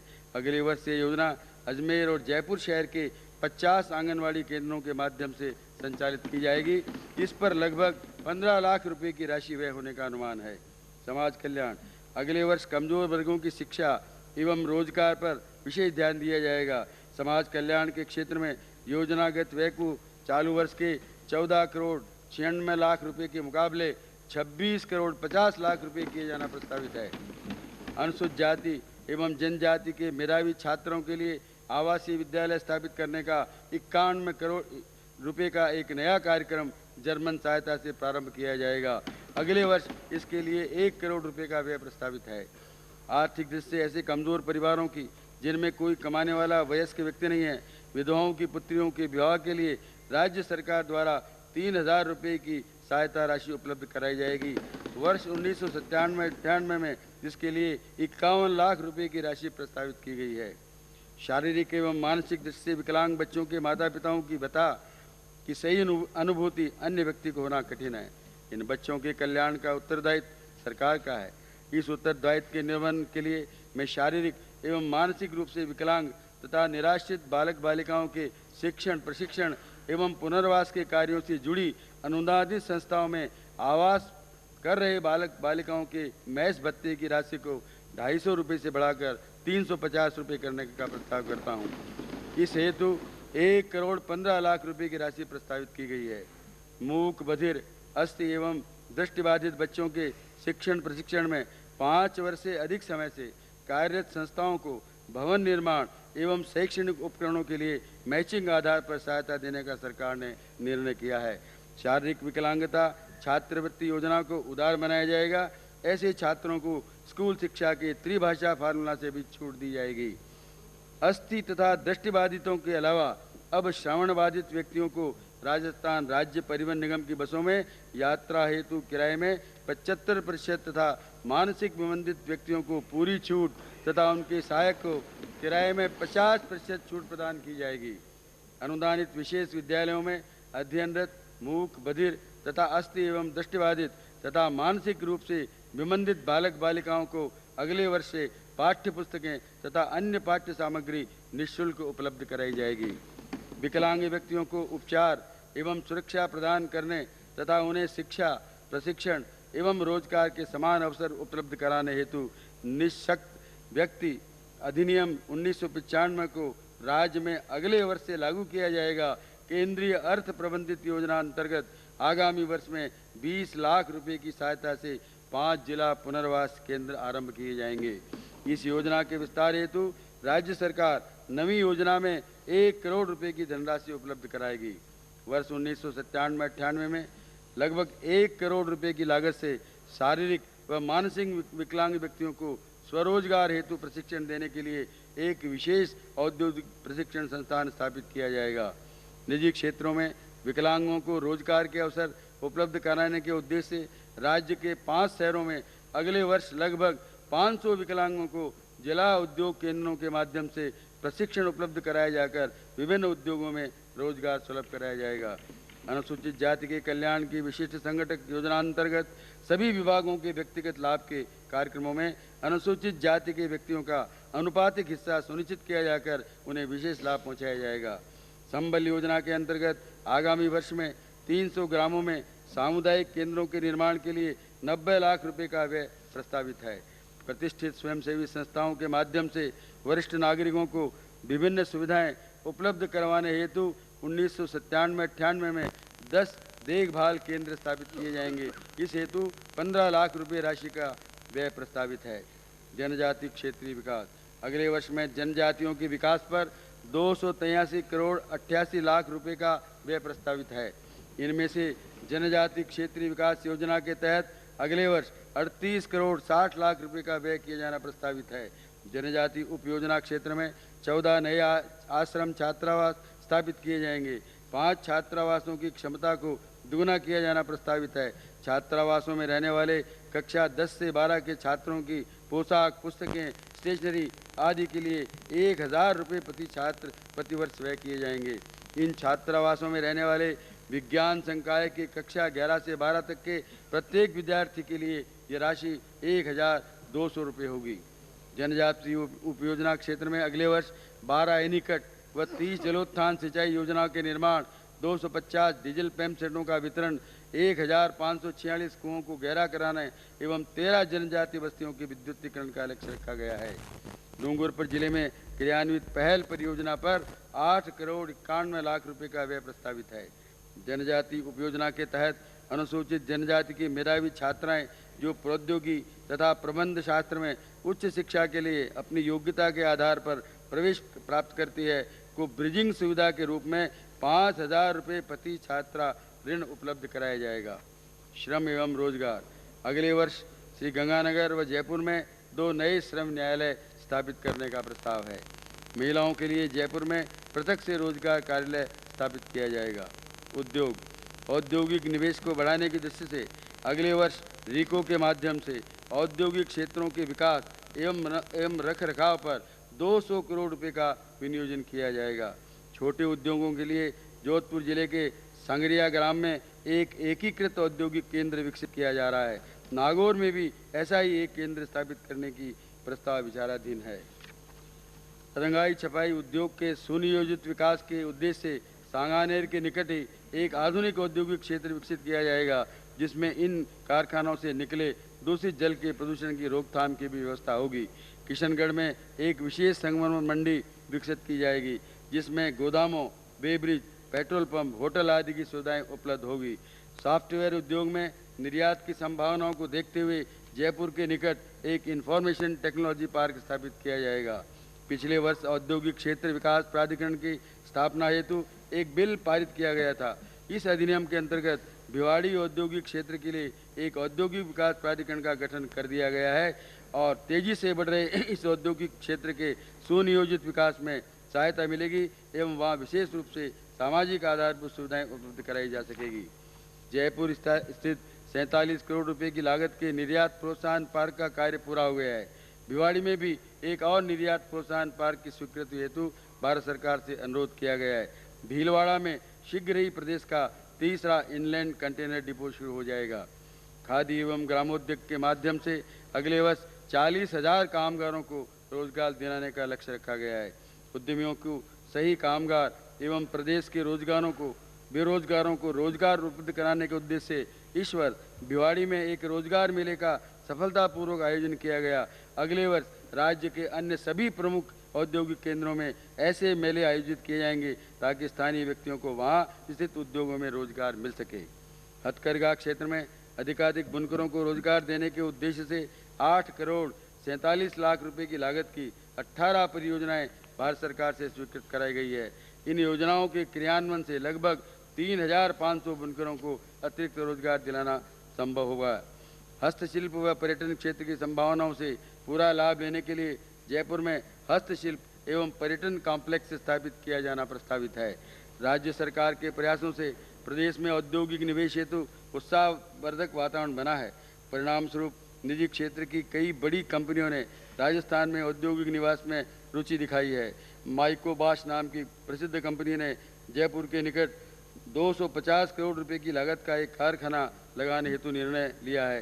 रीको द्वारा 69 करोड़ रुपए तथा राजस्थान वित्त निगम द्वारा 120 करोड़ रुपए के ऋण फरवरी 1997 तक स्वीकृत किए गए। औद्योगिक नीति के अंतर्गत घोषित पूंजी विनियोजन अनुदान योजना की अवधि 21 मार्च 1997 को समाप्त हो रही है। इस प्रदेश में उद्योगों के अनुकूल बने वातावरण का अधिक से अधिक लाभ उठाने की दृष्टि से नई औद्योगिक इकाइयों के लिए इस योजना की अवधि आंशिक संशोधनों के साथ 31 मार्च 1998 तक बढ़ा दी जाएगी। पूंजी विनियोजन अनुदान योजना का लाभ भविष्य में लघुतर एवं लघु उद्योगों को ही दिया जाएगा। सामान्य श्रेणी की इकाइयों के लिए अनुदान की दर स्थायी परिसंपत्तियों की 15% या 15 लाख जो भी अधिकतम हो रहेगी। खनिज, सीसा, जस्ता व तांबा धातुओं की उपलब्धता का पता लगाने के लिए सिरोही जिले में 2 पूर्वेक्षण अनुज्ञा पत्र स्वीकृत किए गए हैं। राज्य में तेल व गैस की खोज करने हेतु सक्रिय प्रयास किए जा रहे हैं। पोलैंड की सुप्रसिद्ध company polish oil and gas company के सहयोग से एसआर ऑयल द्वारा बीकानेर, गंगानगर, चूरू जिलों के 32,000 वर्ग किलोमीटर क्षेत्र में शीघ्र ही खोज कार्य प्रारंभ किए जाने की आशा है। शेल इंटरनेशनल ने उनको बाड़मेर, जालोर जिलों में भी आवंटित भूमि का सर्वेक्षण पूरा कर लिया है तथा शीघ्र ही वे तेल की उपलब्धि सुनिश्चित करने हेतु परीक्षण कुएं खोदेंगे। पर्यटन, आबू पर्वत पर्यटकों के आकर्षण का केंद्र है। पर्यटकों के बढ़ते दबाव को देखते हुए आबू पर्वत में आधारभूत सुविधाओं के विस्तार हेतु 50 लाख रुपए का व्यय किया जाना प्रस्तावित है। बीकानेर में सूर सागर से गंदी पानी के निकास की समस्या के निवारण हेतु अगले वित्तीय वर्ष में 1 करोड़ रुपए का प्रावधान किया गया है। तारागढ़ क्षेत्र के विकास हेतु 50 लाख रुपए व्यय किए जाएंगे। अजमेर, उदयपुर व जोधपुर स्थित फूड क्राफ्ट इंस्टीट्यूट का संचालन अब पर्यटन विभाग द्वारा किया जा रहा है। आगामी वर्षों में इन संस्थानों का स्ववित्त पोषित माना जाएगा।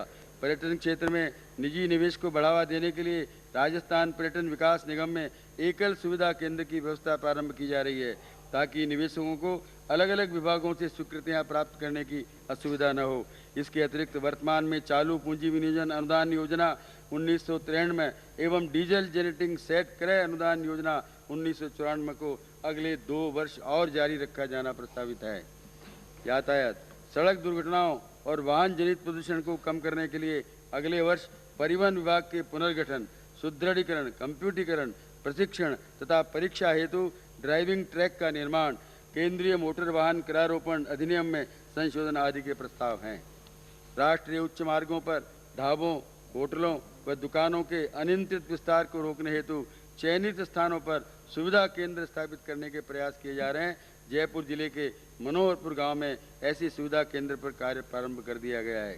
राजस्व, करौली क्षेत्र के पिछड़ेपन विशेषकर डांग क्षेत्र की विकास में बाधक समस्याओं को ध्यान में रखते हुए सरकार ने करौली को नया जिला बनाने का निर्णय लिया है।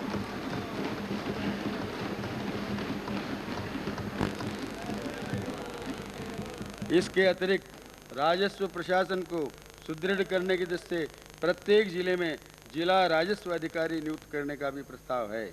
स्थानीय निकाय एवं नगरीय विकास, आगामी वर्ष में नेहरू रोजगार योजना के अंतर्गत 8,528 व्यक्तियों को वैतनिक रोजगार उपलब्ध कराया जाएगा। इससे 5 करोड़ रुपए की लागत से 4,27,000 मानव दिवस सृजित होंगे। शहरी गरीबों के लिए बुनियादी सुविधाएं उपलब्ध कराने हेतु कार्य योजना वर्तमान में 11 शहरों में चलाई जा रही है। आगामी वर्ष में 8 नए शहरों में इस योजना का प्रसार किया जाएगा, जिन पर 1 करोड़ रुपए व्यय होने का अनुमान है। कच्ची बस्तियों की वर्तमान भूमि को सरकार को सौंपने की एवज में संबंधित व्यक्ति को आर्थिक दृष्टि से कमजोर आय वर्ग के स्तर का बना बनाया मकान निःशुल्क उपलब्ध कराने की योजना चयनित क्षेत्रों में लागू करने पर विचार किया जाएगा। कानून एवं व्यवस्था, इस वर्ष राज्य विशेष शाखा व विशेष सुरक्षा प्रकोष्ठ का पुनर्गठन किया जाकर आधुनिकतम उपकरण व यंत्र उपलब्ध कराए गए हैं। अगले वर्ष में पुलिस प्रशिक्षण संस्थानों को सुदृढ़ करने तथा पुलिस बल को और अधिक आवासीय सुविधा उपलब्ध कराने का प्रस्ताव है। पुलिस आधुनिकीकरण व सुदृढ़ीकरण योजना की क्रियान्वित हेतु मैं आगामी वर्ष के लिए 30 करोड़ रुपए का प्रावधान प्रस्तावित करता हूं। विधि तथा न्याय, आगामी वर्ष में विभिन्न प्रकार के 30 नए न्यायालयों की स्थापना की जाएगी, जिससे लंबित प्रकरणों का त्वरित गति से निस्तारण हो सके। न्यायिक अधिकारियों के आवासीय भवनों के निर्माण के लिए 3 करोड़ रुपयों का प्रावधान रखा गया है। इतनी ही राशि केंद्र सरकार से प्राप्त होने की अनुमान है। युवा मामले एवं खेलकूद, आगामी वित्तीय वर्ष में बीकानेर, बाड़मेर, गंगानगर जिलों के 30 चयनित गांवों में बास्केटबॉल, वॉलीबॉल खेल मैदान का निर्माण कराया जाना प्रस्तावित है। नवीन खेलकूद कार्यक्रमों पर 40 लाख रुपए व्यय करना प्रस्तावित है, जिसमें महिलाओं, अनुसूचित जाति व जनजाति छात्रों एवं एडवेंचर स्पोर्ट्स पर विशेष ध्यान दिया जाएगा। स्वतंत्रता सेनानी पेंशन, स्वतंत्रता सेनानियों को अभी 500 रुपये की पेंशन प्रतिमाह दी जाती है। मैं आज़ादी के इस स्वर्ण जयंती वर्ष के उपलक्ष्य में इस पेंशन को बढ़ाकर 700 रुपये प्रतिमाह करने की घोषणा करता हूँ। कर्मचारी कल्याण, राज्य कर्मचारियों के बीमा नियम एवं सामान्य प्रावधायी नियमों को सरल बनाया गया है ताकि कर्मचारियों के दावे शीघ्र निस्तारित किए जा सकें। 5वें वेतन आयोग ने अपनी सिफारिशें केंद्र सरकार को प्रस्तुत कर दी है। इन सिफारिशों पर केंद्र सरकार द्वारा निर्णय लिए जाने के पश्चात राज्य सरकार भी अपने कर्मचारियों के लिए इस बारे में समुचित निर्णय करेगी। बजट में इसके लिए कुछ प्रावधान कर दिया गया है। राज्य की कुल देयता का निर्धारण केंद्र सरकार के निर्णय के बाद ही हो पाएगा। उसके अनुसार अतिरिक्त राशि का प्रावधान पूरक मांगों में कर दिया जाएगा। राज्य कर्मचारियों के यात्रा व्यय व चिकित्सा व्यय के अब तक के बकाया के भुगतान हेतु संबंधित मदों में समुचित प्रावधान प्रस्तावित किया जा रहा है। भविष्य में ऐसी सुनियोजित व्यवस्था की जाएगी कि कर्मचारियों के इस प्रकार के भुगतान समय पर हो जाएं तथा क्लेम्स इकट्ठा नहीं हों। कला एवं संस्कृति, प्रातः स्मरणीय महाराणा प्रताप हम सब के लिए पूजनीय और श्रद्धा के पात्र हैं। उनका निधन 400 वर्ष पूर्व 19 जनवरी 1597 को उदयपुर जिले के चावंड गांव में हुआ था। चावंड स्थित महाराणा प्रताप समाधि के सुधार पर इस वर्ष 113,50,000 रुपये खर्च किए जाएंगे। महामहिम राज्यपाल महोदय के अभिभाषण में सरकार के 19 जनवरी 1997 से 19 जनवरी 1998 तक के वर्ष को महाराणा प्रताप स्मृति वर्ष के रूप में मनाने का निर्णय का उल्लेख किया गया था। हल्दी घाटी में महाराणा प्रताप का एक राष्ट्रीय स्मारक बनाया जाएगा। इसके लिए राष्ट्रीय स्वरूप के एक न्यास का गठन किया जाएगा। महाराणा प्रताप राष्ट्रीय स्मारक के लिए सरकार द्वारा इस न्यास को 1 करोड़ रुपए की प्रारंभिक राशि उपलब्ध कराई जाएगी। स्मारक के लिए राज्य तथा देश विदेश से धनराशि जुटाई जाएगी। महाराणा प्रताप की स्मृति में फील्ड मार्शल सैम मानेकशॉ को 1 लाख रुपए के प्रताप शौर्य पुरस्कार से सम्मानित करने का भी निश्चय किया गया है। हल्दी घाटी में एक संग्रहालय के निर्माण पर 50 लाख रुपए व्यय किए जाएंगे। हल्दी घाटी को वापस उसके मूल स्वरूप में लाने का कार्य भी प्रारंभ कर दिया गया है। मेवाड़ कॉम्प्लेक्स के सभी स्थानों के विकास का कार्य भी हाथ में लिया जाएगा। ग्रामीण विकास एवं पंचायती राज, जिला परिषदों एवं पंचायत समितियों के कंप्यूटरीकरण हेतु 1 करोड़ रुपए व्यय किए जाने का प्रस्ताव है। इसके अतिरिक्त जनता आवास योजना तथा अन्य ग्रामीण आवास योजनाओं के अंतर्गत अगले वर्ष 7 करोड़ रुपए व्यय करने का प्रस्ताव है। ग्रामीण स्वच्छता योजना पर 2 करोड़ 28 लाख रुपए व्यय किए जाएंगे। अगले वर्ष ग्रामीण विकास एवं पंचायती राज हेतु गैर आयोजना मद में 56 करोड़ 63 लाख रुपए का तथा आयोजना मद में 148 करोड़ 32 लाख रुपए का प्रावधान प्रस्तावित है। विज्ञान एवं प्रौद्योगिकी, अगले वर्ष विज्ञान एवं प्रौद्योगिकी के लिए योजनागत व्यय को दुगुना किया जाना प्रस्तावित है। Integrated mission for sustainable development परियोजना के अंतर्गत 18 जिलों के संसाधन मानचित्र तैयार कराए जाएंगे। इसी प्रकार दस्तकारों, योजनाविदों एवं निर्यातकों की सुविधा के लिए अगले वर्ष राजस्थान का हैंडीक्राफ्ट एटलस तैयार किया जाना भी प्रस्तावित है। राज्य लॉटरी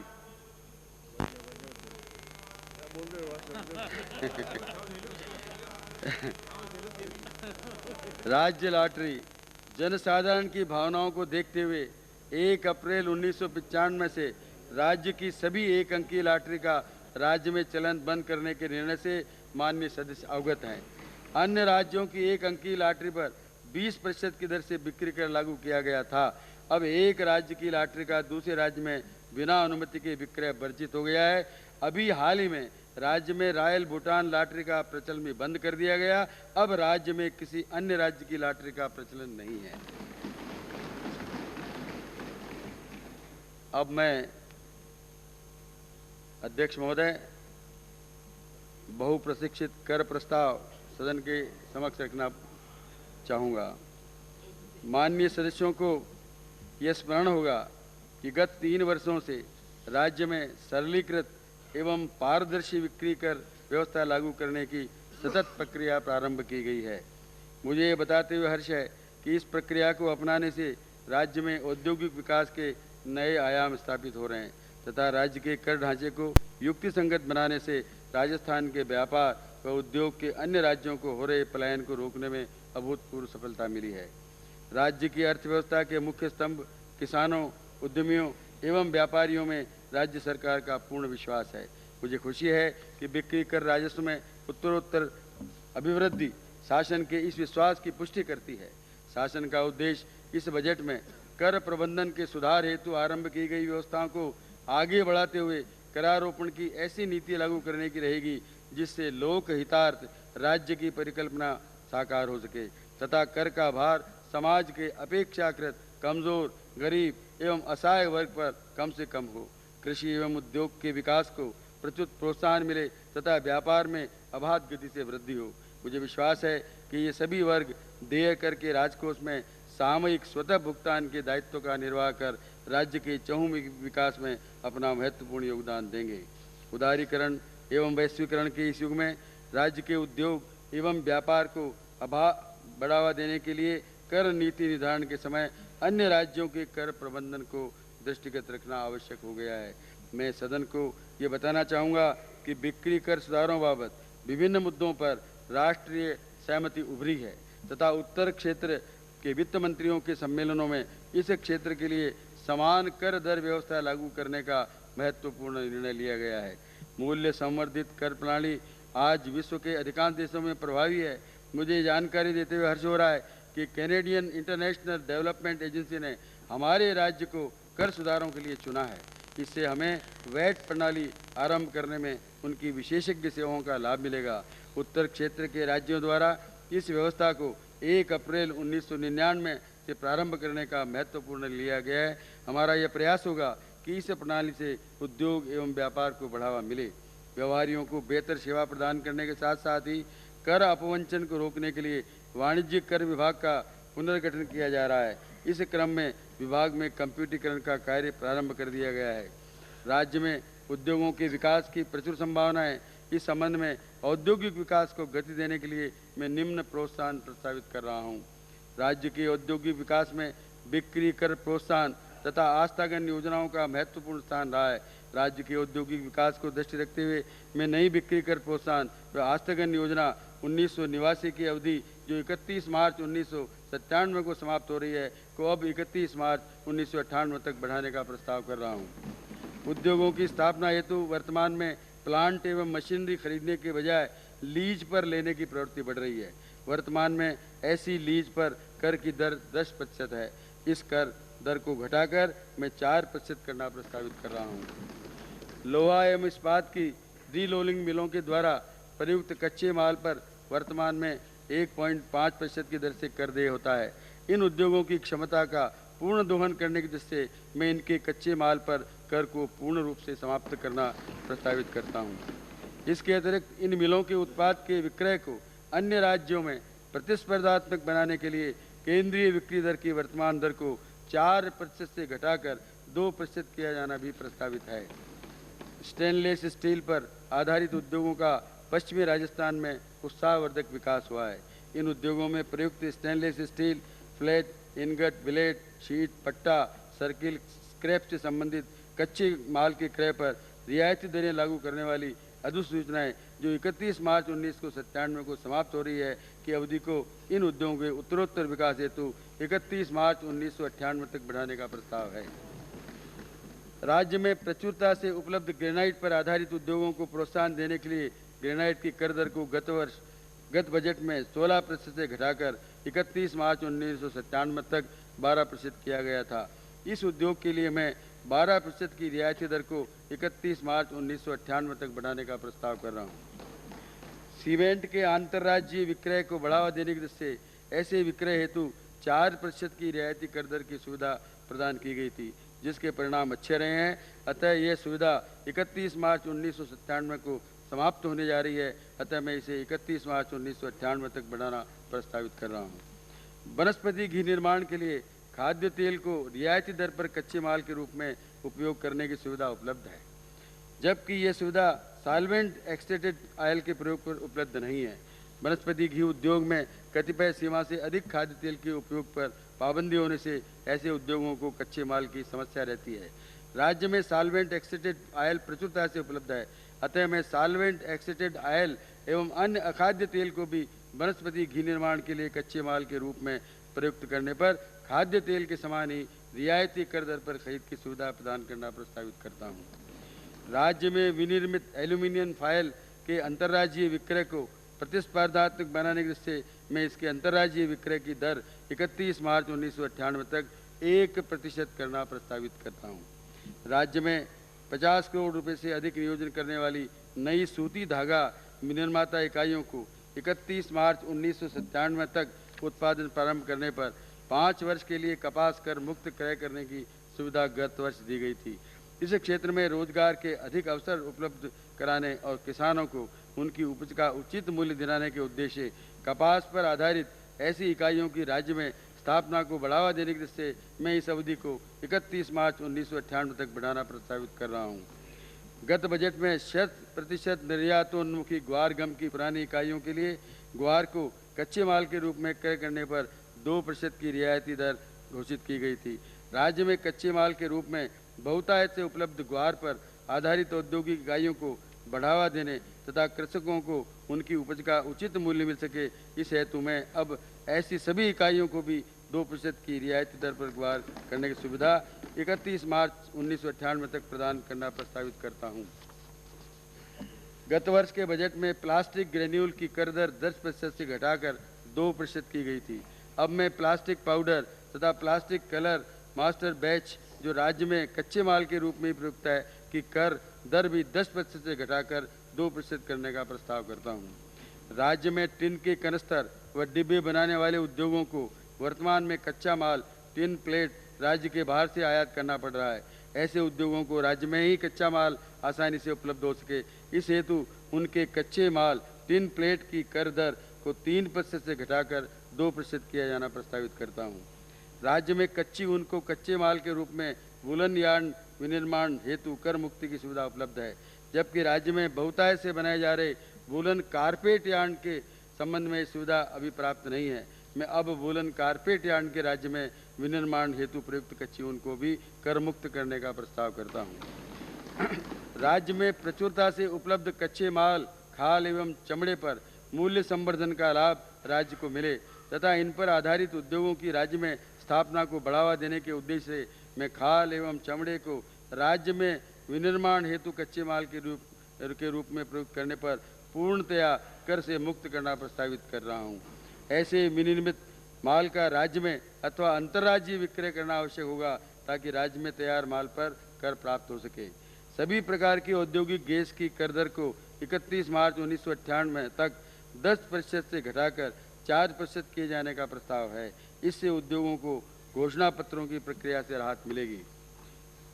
HDPE फैब्रिक का उपयोग मुख्य रूप से पैकिंग मटेरियल बनाने में होता है, अतः इसकी कर दर भी 6% के स्थान पर पैकिंग मटेरियल की दर के समान ही 4% 31 मार्च 1998 तक प्रस्तावित करता हूँ। महिला उद्यमियों को प्रोत्साहन देने के लिए वर्ष 1994-95 के बजट में उनके द्वारा लघुतर टाइनी क्षेत्र में स्थापित इकाइयां द्वारा निर्मित वस्तुओं पर 3 वर्ष की अवधि के लिए 100% कर से छूट दी गई थी।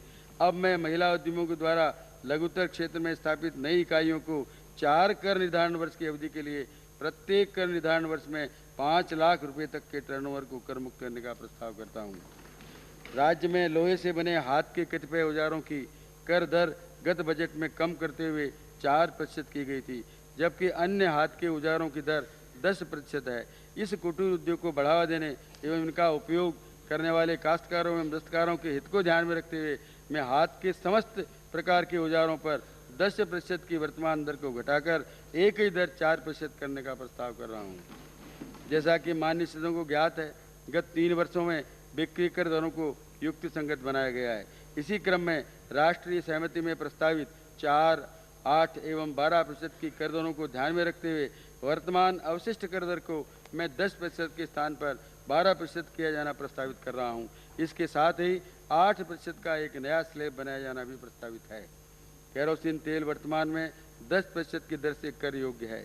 ईंधन के रूप में इसकी घरेलू उपयोगिता को देखते हुए मैं इसकी कर दर घटाकर 8% करना प्रस्तावित करता हूं तथा माचिस की कर दर भी 6% से घटाकर 4% किया जाना प्रस्तावित कर रहा हूं। जनसाधारण विशेषतया बच्चों द्वारा बिस्कुट तथा कन्फेक्शनरी के बढ़ते हुए उपभोग को देखते हुए मैं इनकी वर्तमान कर दर को 10% से घटाकर 8% किया जाना प्रस्तावित कर रहा हूं। कपड़े धोने के साबुन की टिकिया का व्यापक उपयोग देखते हुए मैं इसे अब 6% के स्थान पर 31 मार्च 1998 तक 4% की दर से कर योग्य किया जाना प्रस्तावित कर रहा हूं। वर्तमान में स्टेशनरी की सभी वस्तुएं 6% से कर योग्य हैं। छात्रों की उपयोग में आने वाली इन वस्तुओं पर अब कर दर घटाकर 4% किया जाना प्रस्तावित है। अरंडी के तेल की राज्य की वर्तमान दर 10% को घटाकर 4% तथा अंतर्राज्यीय विक्रय कर की वर्तमान दर 4% को घटाकर जो 2% करने का प्रस्ताव रखता हूँ। इस व्यवस्था से अरंडी की राज्य में मांग बढ़ेगी एवं किसानों को उनकी उपज का बेहतर मूल्य मिलेगा। ट्रैक्टर की ट्रॉली कृषकों के कृषि उत्पादन कार्य तथा दैनिक जीवन में मुख्य भूमिका निभा रही है। वर्तमान में इसकी कर दर 4% है। मैं कृषकों को राहत प्रदान करने की दृष्टि से इसे पूर्णतया कर मुक्त किए जाने का प्रस्ताव करता हूँ। कृषि उपकरण क्रोबार को भी पूर्णतया कर मुक्त करना प्रस्तावित है। राज्य में फव्वारा एवं बूंद बूंद सिंचाई पद्धति से कृषि उत्पादन को बढ़ावा देने हेतु कर से छूट दी गई थी।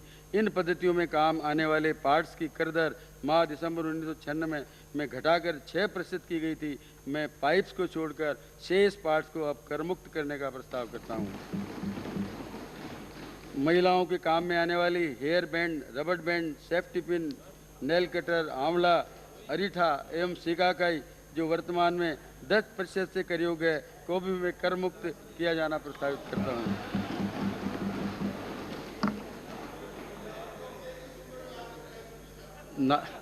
आपके लिए नारियल के रेशे से बनी चटाई, क्वायर मेटिंग तथा पायदान की बढ़ती हुई उपयोगिता को देखते हुए मैं इन्हें कर मुक्त करना प्रस्तावित कर रहा हूँ। समाज के आम आदमी द्वारा उपयोग में लिए जाने वाले सत्तू को कर मुक्त किए जाने का प्रस्ताव है। व्रत उपवास में काम आने वाला साबूदाना एवं इसके पापड़ जो वर्तमान में 10% की दर से कर योग्य है को भी कर मुक्त करने का प्रस्ताव है। वर्तमान में 400 रुपये तक के चश्मे 2% की दर से कर योग्य हैं, जबकि अन्य चश्मों पर कर दर 10% है। व्यापारियों की सुविधा के लिए इस विसंगति को दूर करते हुए मैं सभी प्रकार के चश्मों पर 4% की समान कर दर का प्रस्ताव कर रहा हूँ। मोतियाबिंद से ग्रसित नागरिकों को सुविधा प्रदान करने की दृष्टि से मैं मोतियाबिंद के ऑपरेशन की नवीनतम तकनीक में प्रयोग किए जा रहे इंट्रा ऑक्यूलर लेंस को कर मुक्त करना प्रस्तावित करता हूँ।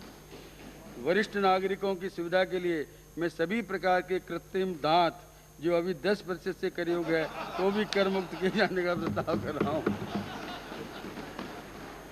रोगियों को राहत प्रदान करने के लिए सभी प्रकार की औषधियों की कर दर 6% रखी गई थी, किंतु अधिकतम खुदरा मूल्य निर्धारित होने से रोगियों को इस कम दर पर का लाभ नहीं मिल पाया। अतः मैं राष्ट्रीय सहमति के अनुरूप इन्हें 8% के नए स्लैब के अंतर्गत रखना प्रस्तावित करता हूं। मैं माननीय सदस्यों को विश्वास दिलाता हूं कि इस व्यवस्था से औषधि के खुदरा मूल्यों में कोई बढ़ोतरी नहीं होगी, क्योंकि यह वृद्धि अधिकतम खुदरा मूल्य में ही समाहित होगी। जीवनदायी ऑक्सीजन गैस जो वर्तमान में 10% से कर योग्य है, इसकी कर दर को घटाकर 4% किए जाने का प्रस्ताव कर रहा हूँ।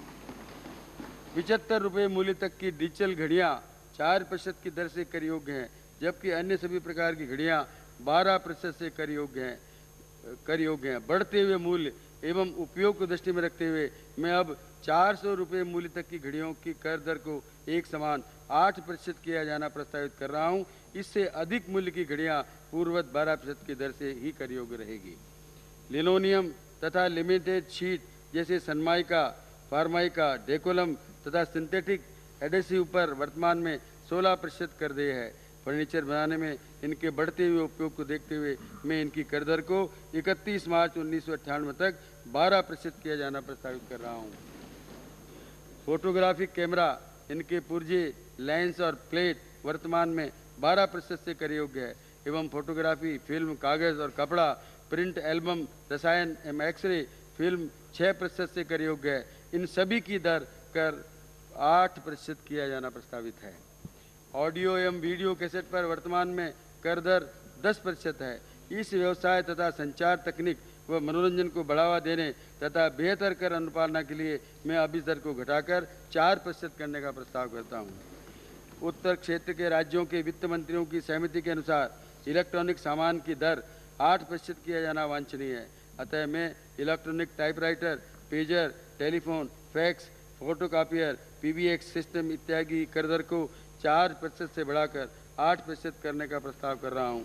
इस सहमति के अनुरूप ही मैं 2 पहिया वाहनों को छोड़कर से सभी प्रकार के मोटर वाहनों की बिक्री कर दर को भी बढ़ाकर 12% करना प्रस्तावित कर रहा हूँ। उत्तर क्षेत्र के अन्य राज्यों द्वारा इस संदर्भ में लिए जाने वाले निर्णयों के आधार पर अन्य मामलों में भी कर दरों की समीक्षा की जाएगी। गत बजट में प्रायोगिक तौर पर हाइड्रोलिक एक्सकेवेटर, बॉल बियरिंग तथा बिजली के कुछ सामान आदि की कर दर में 31 मार्च 1997 तक 50% की कमी की गई थी। इसके फलस्वरूप प्राप्त राजस्व आय का विश्लेषण करने के पश्चात अब मैं केवल बॉल बियरिंग तथा हाइड्रोलिक एक्सकेवेटर के लिए सुविधा 31 मार्च 1998 तक बढ़ाना प्रस्तावित करता हूं। मुझे विश्वास है कि इससे व्यापार में वृद्धि के साथ साथ राज्य के राजस्व में भी वृद्धि होगी। 2 वर्ष पूर्व लोहे व इस्पात के हार्डवेयर, वेल्डिंग, इलेक्ट्रोड व वेल्डिंग रॉड पर कर कम करके 6% की गई थी।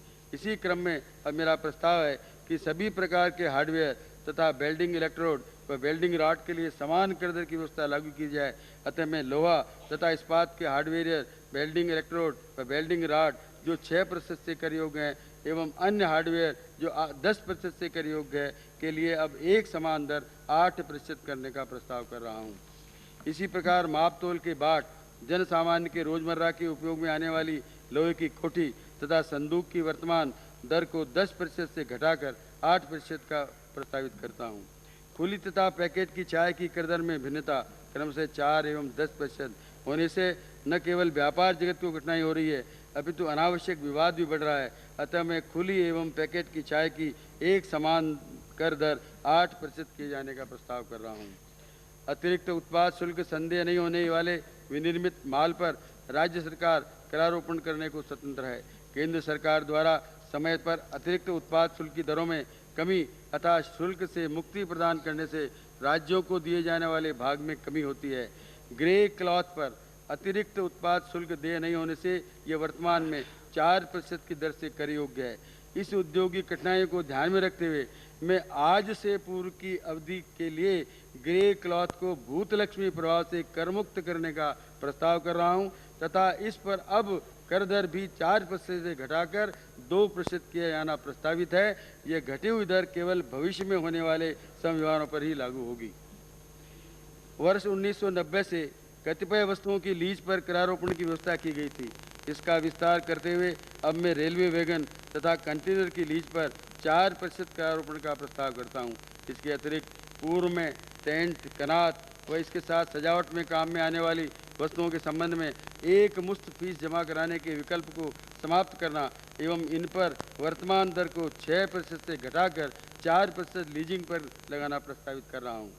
विभागीय कर संकलन केंद्रों पर कैजुअल कमोडिटी पर संदेह संपूर्ण कर जमा कराने वाले व्यापारियों को भी वर्तमान में त्रैमासिक रिटर्न प्रस्तुत करना अनिवार्य है। इस वर्ग को राहत प्रदान करने से मैं विद्यमान व्यवस्था को समाप्त करते हुए इन व्यापारियों को मात्र वार्षिक रिटर्न प्रस्तुत करने की सुविधा दिए जाना प्रस्तावित कर रहा हूँ। राज्य में तिलहन की एकमात्र अंतिम बिंदु पर कर देय वस्तु है। परिणाम स्वरूप इसके क्रय विक्रय समव्यवहारों में घोषणा पत्रों की आवश्यकता होती है। किसानों और व्यापारियों को इससे होने वाली कठिनाई को दूर करने से मैं तिलहन को भी प्रथम बिंदु पर कर देय रखना प्रस्तावित करता हूँ। अब मैं व्यापारियों को घोषणा पत्र देने में आने वाली कठिनाइयों को दूर करने की दृष्टि से घोषणा पत्र के लिए 1 वर्ष में 10 लाख रुपए की सीमा को समाप्त करते हुए संपूर्ण वर्ष के लिए एक ही व्यापारी से क्रय किए जाने वाले माल हेतु एक ही घोषणा पत्र दिए जाने की सुविधा प्रदान करने का प्रस्ताव करता हूँ। राज्य विधानसभा द्वारा पारित Rajasthan tax on luxuries act 1990 को कतिपय संशोधनों के साथ महामहिम राष्ट्रपति महोदय द्वारा सहमति हाल ही में प्रदान की गई है। सहमति के अनुसार 1200 रुपये एवं इससे अधिक प्रतिदिन प्रतिकक्ष प्रभार वाले होटलों एवं लॉजिंग्स में उपलब्ध विलासों पर 10% की दर से कर विलास लागू किया जाना प्रस्तावित है। राज्य में कतिपय ऐसे बड़े व्यापारी हैं जिनके द्वारा की जाने वाली बिक्री पर राज्य को बिक्री कर प्राप्त नहीं होता है। राज्य के विकास हेतु वित्तीय स्रोतों के जुटाने में ऐसे बड़े व्यापारियों की सक्रिय सहभागिता भी अपेक्षित है। अतः इन व्यापारियों पर टर्नओवर टैक्स लगाना राज्य सरकार के विचाराधीन है। मनोरंजन कर से अर्जित राजस्व में वर्तमान में केवल 60 नगर पालिकाओं को इसका अंशदान मिल रहा है, जबकि राज्य की कुल 182 नगर पालिकाओं में से 122 इससे पूर्णतया वंचित रही है। इनमें से अधिकांश नगर पालिकाओं में अब सिनेमाघर बन गए हैं। नगर पालिकाओं को विकास कार्यों हेतु अतिरिक्त आर्थिक संसाधन उपलब्ध कराने की दृष्टि से मैं वर्तमान में अंशदान प्राप्त कर रही नगर पालिकाओं की इस राशि को 3 गुना बढ़ाने का प्रस्ताव कर रहा हूँ। जिन नगर पालिकाओं को अंशदान नहीं मिल रहा उनके क्षेत्र से वर्तमान में प्राप्त हुई मनोरंजन कर राशि का 25% भाग प्रथम चरण में उन्हें दिए जाना प्रस्तावित है। सरकार ये अंश भाग उत्तरोत्तर बढ़ाते हुए अगले 4 वर्षों में शेष मनोरंजन कर राशि सभी संबंधित नगर पालिकाओं को दे देगी। मुद्रांक एवं पंजीकरण। राजस्थान मुद्रांक विधि अनुकूलन अधिनियम 1992 के अंतर्गत मुद्रांक शुल्क की दरें निर्धारित है, परंतु यह अनुभव किया गया है कि कुछ दस्तावेजों पर शुल्क की दरों के विभिन्न स्लैबों के कारण गणनात्मक कठिनाइयों के अलावा मुद्रांक शुल्क के अपवंचन की संभावना भी रहती है। अतः मुद्रांक दरों को युक्ति संगत बनाते हुए उनका सरलीकरण कर आम आदमी को राहत पहुंचाने तथा मुद्रांक शुल्क के अपवंचन को नियंत्रित करने के उद्देश्य से ऐसे दस्तावेजों पर लागू शुल्क की दरों में संशोधन किया जाना प्रस्तावित है।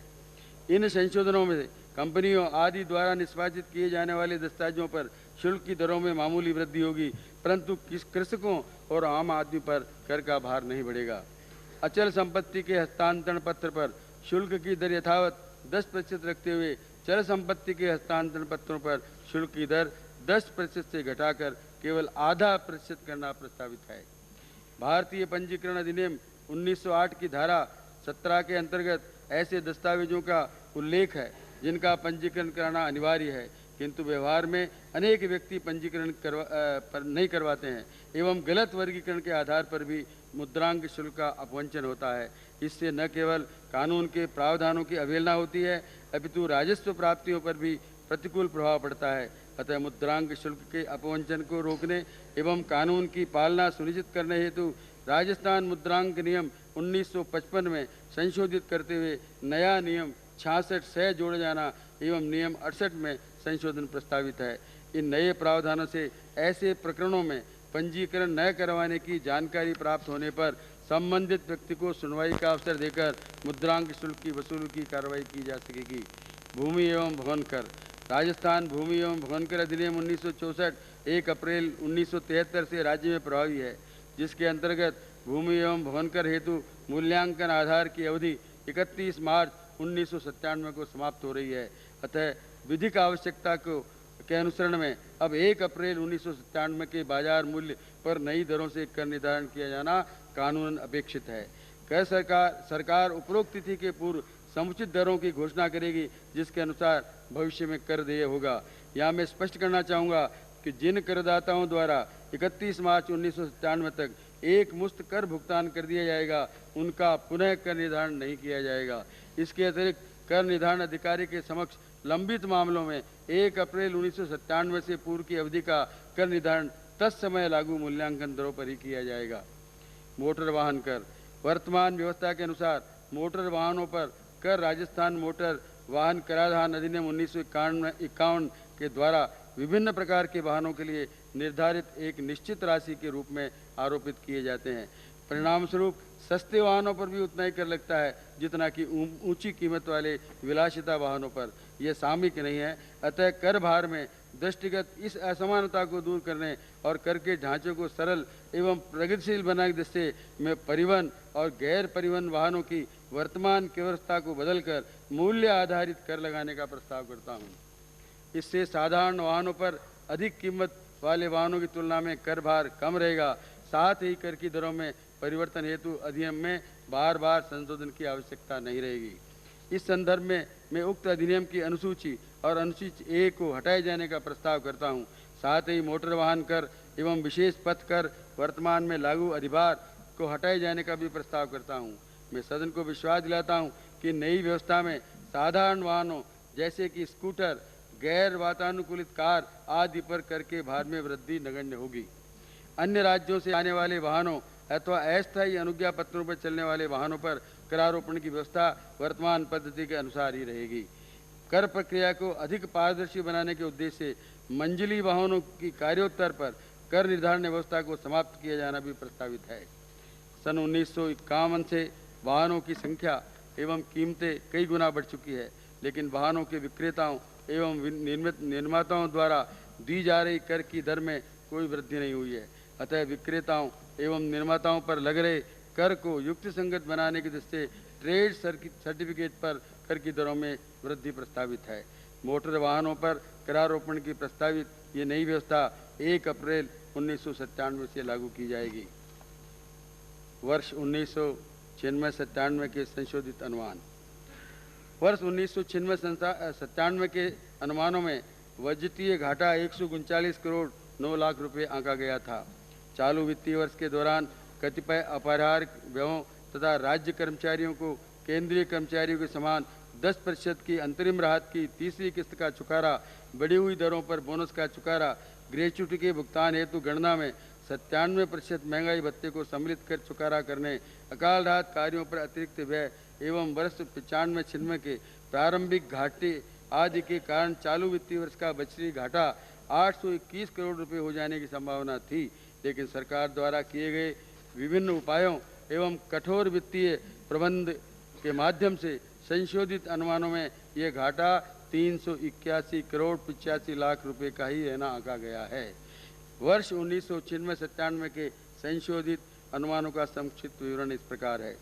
राजस्व प्राप्तियां 7,832 करोड़ 45 लाख रुपए, राजस्व व्यय 8,319 करोड़ 47 लाख रुपए, राजस्व खाते में घाटा 487 करोड़ 32 लाख रुपए, पूंजीगत प्राप्तियां 6,973 करोड़ 67 लाख रुपए, पूंजीगत व्यय 6,436 करोड़ 31 लाख रुपए, पूंजीगत खाते में अधिक 537 करोड़ 46 लाख रुपए, बजटीय अधिशेष 50 करोड़ 14 लाख रुपए, प्रारंभिक घाटा 431 करोड़ 99 लाख रुपए, अंतिम घाटा 381 करोड़ 85 लाख रुपए। चालू वित्तीय वर्ष की वार्षिक योजना आयोग द्वारा 3310 करोड़ रुपए 49 लाख रुपए की स्वीकृति की गई थी, लेकिन उक्त के पेटे चालू वित्तीय वर्ष में 3396 करोड़ 5 लाख रुपए का व्यय प्रावधानित किया गया है। इस प्रकार अब राज्य की 8वीं पंचमी योजना 12,100 करोड़ रुपए से अधिक घोषित होकर समाप्त होगी। वर्ष 1996-97 के मूल अनुमानों में राजस्व घाटा 362 करोड़ 42 लाख रुपए का आंका गया था, जिसे अब संशोधित अनुमानों में 487 करोड़ 32 लाख रुपए अनुमानित किया गया है। राज्य कर्मचारियों को चुकाए गए अंतरिम बोनस, राहत, ग्रेच्युटी के भुगतान तथा अन्य अतिरिक्त व्यय के कारण राज्य सरकार के ऊपर 172 करोड़ रुपए का राजस्व खाते पर व्यय का अतिरिक्त भार पड़ा है। लेकिन राज्य सरकार द्वारा मितव्ययता के संबंध में लिए गए निर्णयों से संशोधित अनुमानों में यह बढ़ोतरी केवल 124 करोड़ 90 लाख रुपए की ही हुई है। आय व्यय का अनुमान 1997-98 अगले वित्तीय वर्ष 97-98 के आय व्यय अनुमानों का संक्षिप्त विवरण इस प्रकार है। राजस्व प्राप्तियां 8,989 करोड़ 41 लाख रुपए, राजस्व व्यय 9,146 करोड़ 92 लाख रुपए, राजस्व घाटा 157 करोड़ 51 लाख रुपए, जिसमें गैर आयोजना राजस्व अधिशेष 16 करोड़ 47 लाख रुपए, पूंजीगत प्राप्तियां 4,369 करोड़ 23 लाख रुपए, पूंजीगत व्यय 3,761 करोड़ 30 लाख रुपए, पूंजीगत खाते में अधिक 507 करोड़ 93 लाख रुपए, बजटीय अधिशेष 350 करोड़ 42 लाख रुपए प्लस पिछले वर्ष 1996-97 का अंतिम घाटा -381 करोड़ 85 लाख रुपए, 1997-98 का प्रारंभिक घाटा और अंतिम घाटा 31 करोड़ 43 लाख रुपए इस साल के अंत तक आंका गया है। राजस्व खाता वर्ष 1997-98 के अनुमानों में गैर आयोजना राजस्व मद में बहुत अधिक वृद्धि प्रस्तावित की गई है, जो मुख्यतया 8वीं योजनाओं के दायित्वों को गैर आयोजना मद में हस्तांतरित करने के कारण है। इसके बावजूद बजट अनुमान 1997-98 में राजस्व घाटा 157 करोड़ 51 रुपए का अनुमानित किया गया है। यह घाटा भी केवल आयोजना मद में ही है। पिछले वर्षों में सामाजिक सेवाओं के लिए प्रावधान, जिसमें राजस्व व्यय भार अधिक होता है, में महती वृद्धि के बावजूद माननीय सदस्यों को जानकर संतोष होगा कि मितव्ययता, बेहतर वित्त प्रबंधन तथा कर व कर भिन्न आय में वृद्धि के फलस्वरूप राजस्व घाटा पिछले वर्षों से निरंतर कम होता जा रहा है। मुझे आशा है कि हम निकट भविष्य में बजट से राजस्व घाटे को संपूर्ण रूप से समाप्त कर सकेंगे। समग्र बजटीय स्थिति वर्ष 1997-98 के अनुमानों में 350 करोड़ 42 लाख रुपए का बजटीय शेष अनुमानित किया गया है। मैं पिछले वर्षों के संचयी घाटे को लगातार आगे नहीं चलाना चाहता हूं, अतः इस घाटे की वर्ष 1997-98 में ही पूर्ति करना चाहूँगा। मेरे प्रस्ताव के अनुसार वर्ष 1996-97 में अनुमानित घाटे को पाटने के पश्चात ये आधिक्य समायोजित होकर शुद्ध 31 करोड़ 43 लाख रुपए के घाटे में बदल जाने का अनुमान है। माननीय सदस्यों को मुझे अवगत कराते हुए प्रसन्नता है कि राज्य के बढ़ते हुए ऋण भार के शोधन हेतु एक विशेष कोष स्थापित करने का निर्णय लिया गया है। इस विशेष कोष को भारतीय रिजर्व बैंक के मार्फत केंद्र सरकार की प्रतिभूतियों में निवेशित किया जाएगा। प्रत्येक वर्ष इस कोष में राज्य की समेतिक निधि से उत्तरोत्तर बढ़ती हुई राशि को डाला जाएगा। सन 2003 तक और उसके बाद इस कोष में जमा मूल राशि पर अर्जित ब्याज की राशि की सहायता से राज्य के ऋण की मूल राशि का भुगतान कर ऋण भार अपेक्षाकृत कम किया जा सकेगा। भविष्य में ऋण सेवा का भार असह्य न बनने देने हेतु ही मैंने अतिरिक्त राजस्व प्राप्तियों के प्रस्ताव रखे हैं। इन प्राप्तियों से अगले वर्ष इस कोष में 86 करोड़ रुपए डाले जाने का प्रस्ताव है।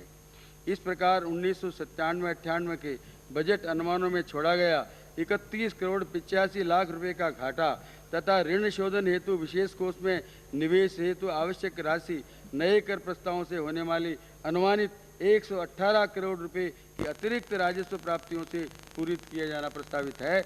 इस प्रकार 1997-98 का बजट संतुलित कर लिया जाएगा। लेखानुदान सुविधा की दृष्टि से मैं सदन के समक्ष फिलहाल अगले वित्तीय वर्ष के प्रथम 4 माह के व्यय की स्वीकृति हेतु लेखानुदान के लिए भी प्रस्ताव भी प्रस्तुत कर रहा हूँ। इस लेखानुदान में मांग संख्या 27 पेयजल, मांग संख्या 34 प्राकृतिक आपदाओं से राहत तथा मांग संख्या 45 राज्य कर्मचारियों को ऋण, अनाज क्रय आदि के लिए हेतु पूरे वर्ष के लिए वांछित राशि की मांग की गई है, क्योंकि इन मदों में होने वाला सामूहिक व्यय वित्तीय वर्ष के प्रथम 4 माह में ही होने की संभावना है तथा इस व्यय को स्थगित नहीं किया जा सकता।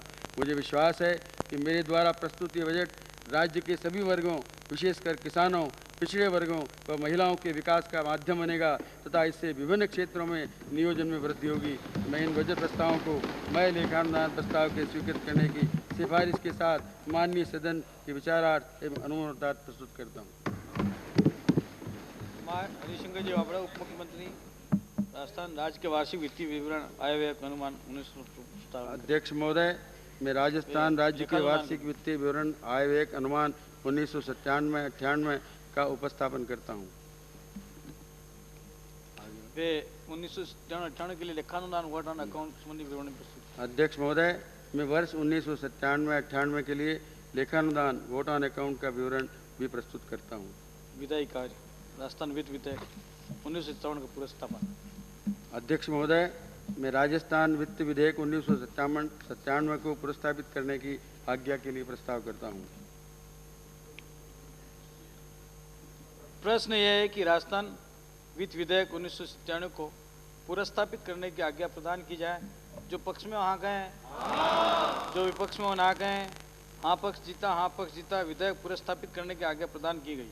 प्रभारी मंत्री विधेयक को पुरस्तापित किया। अध्यक्ष महोदय, मैं राजस्थान वित्त विधेयक 1997 को पुरस्तापित करता हूँ। सदन की कार्यवाही गुरुवार दिनांक 13 मार्च 1997 के मध्याह्न पूर्व 11 बजे तक के लिए स्थगित की जाती है।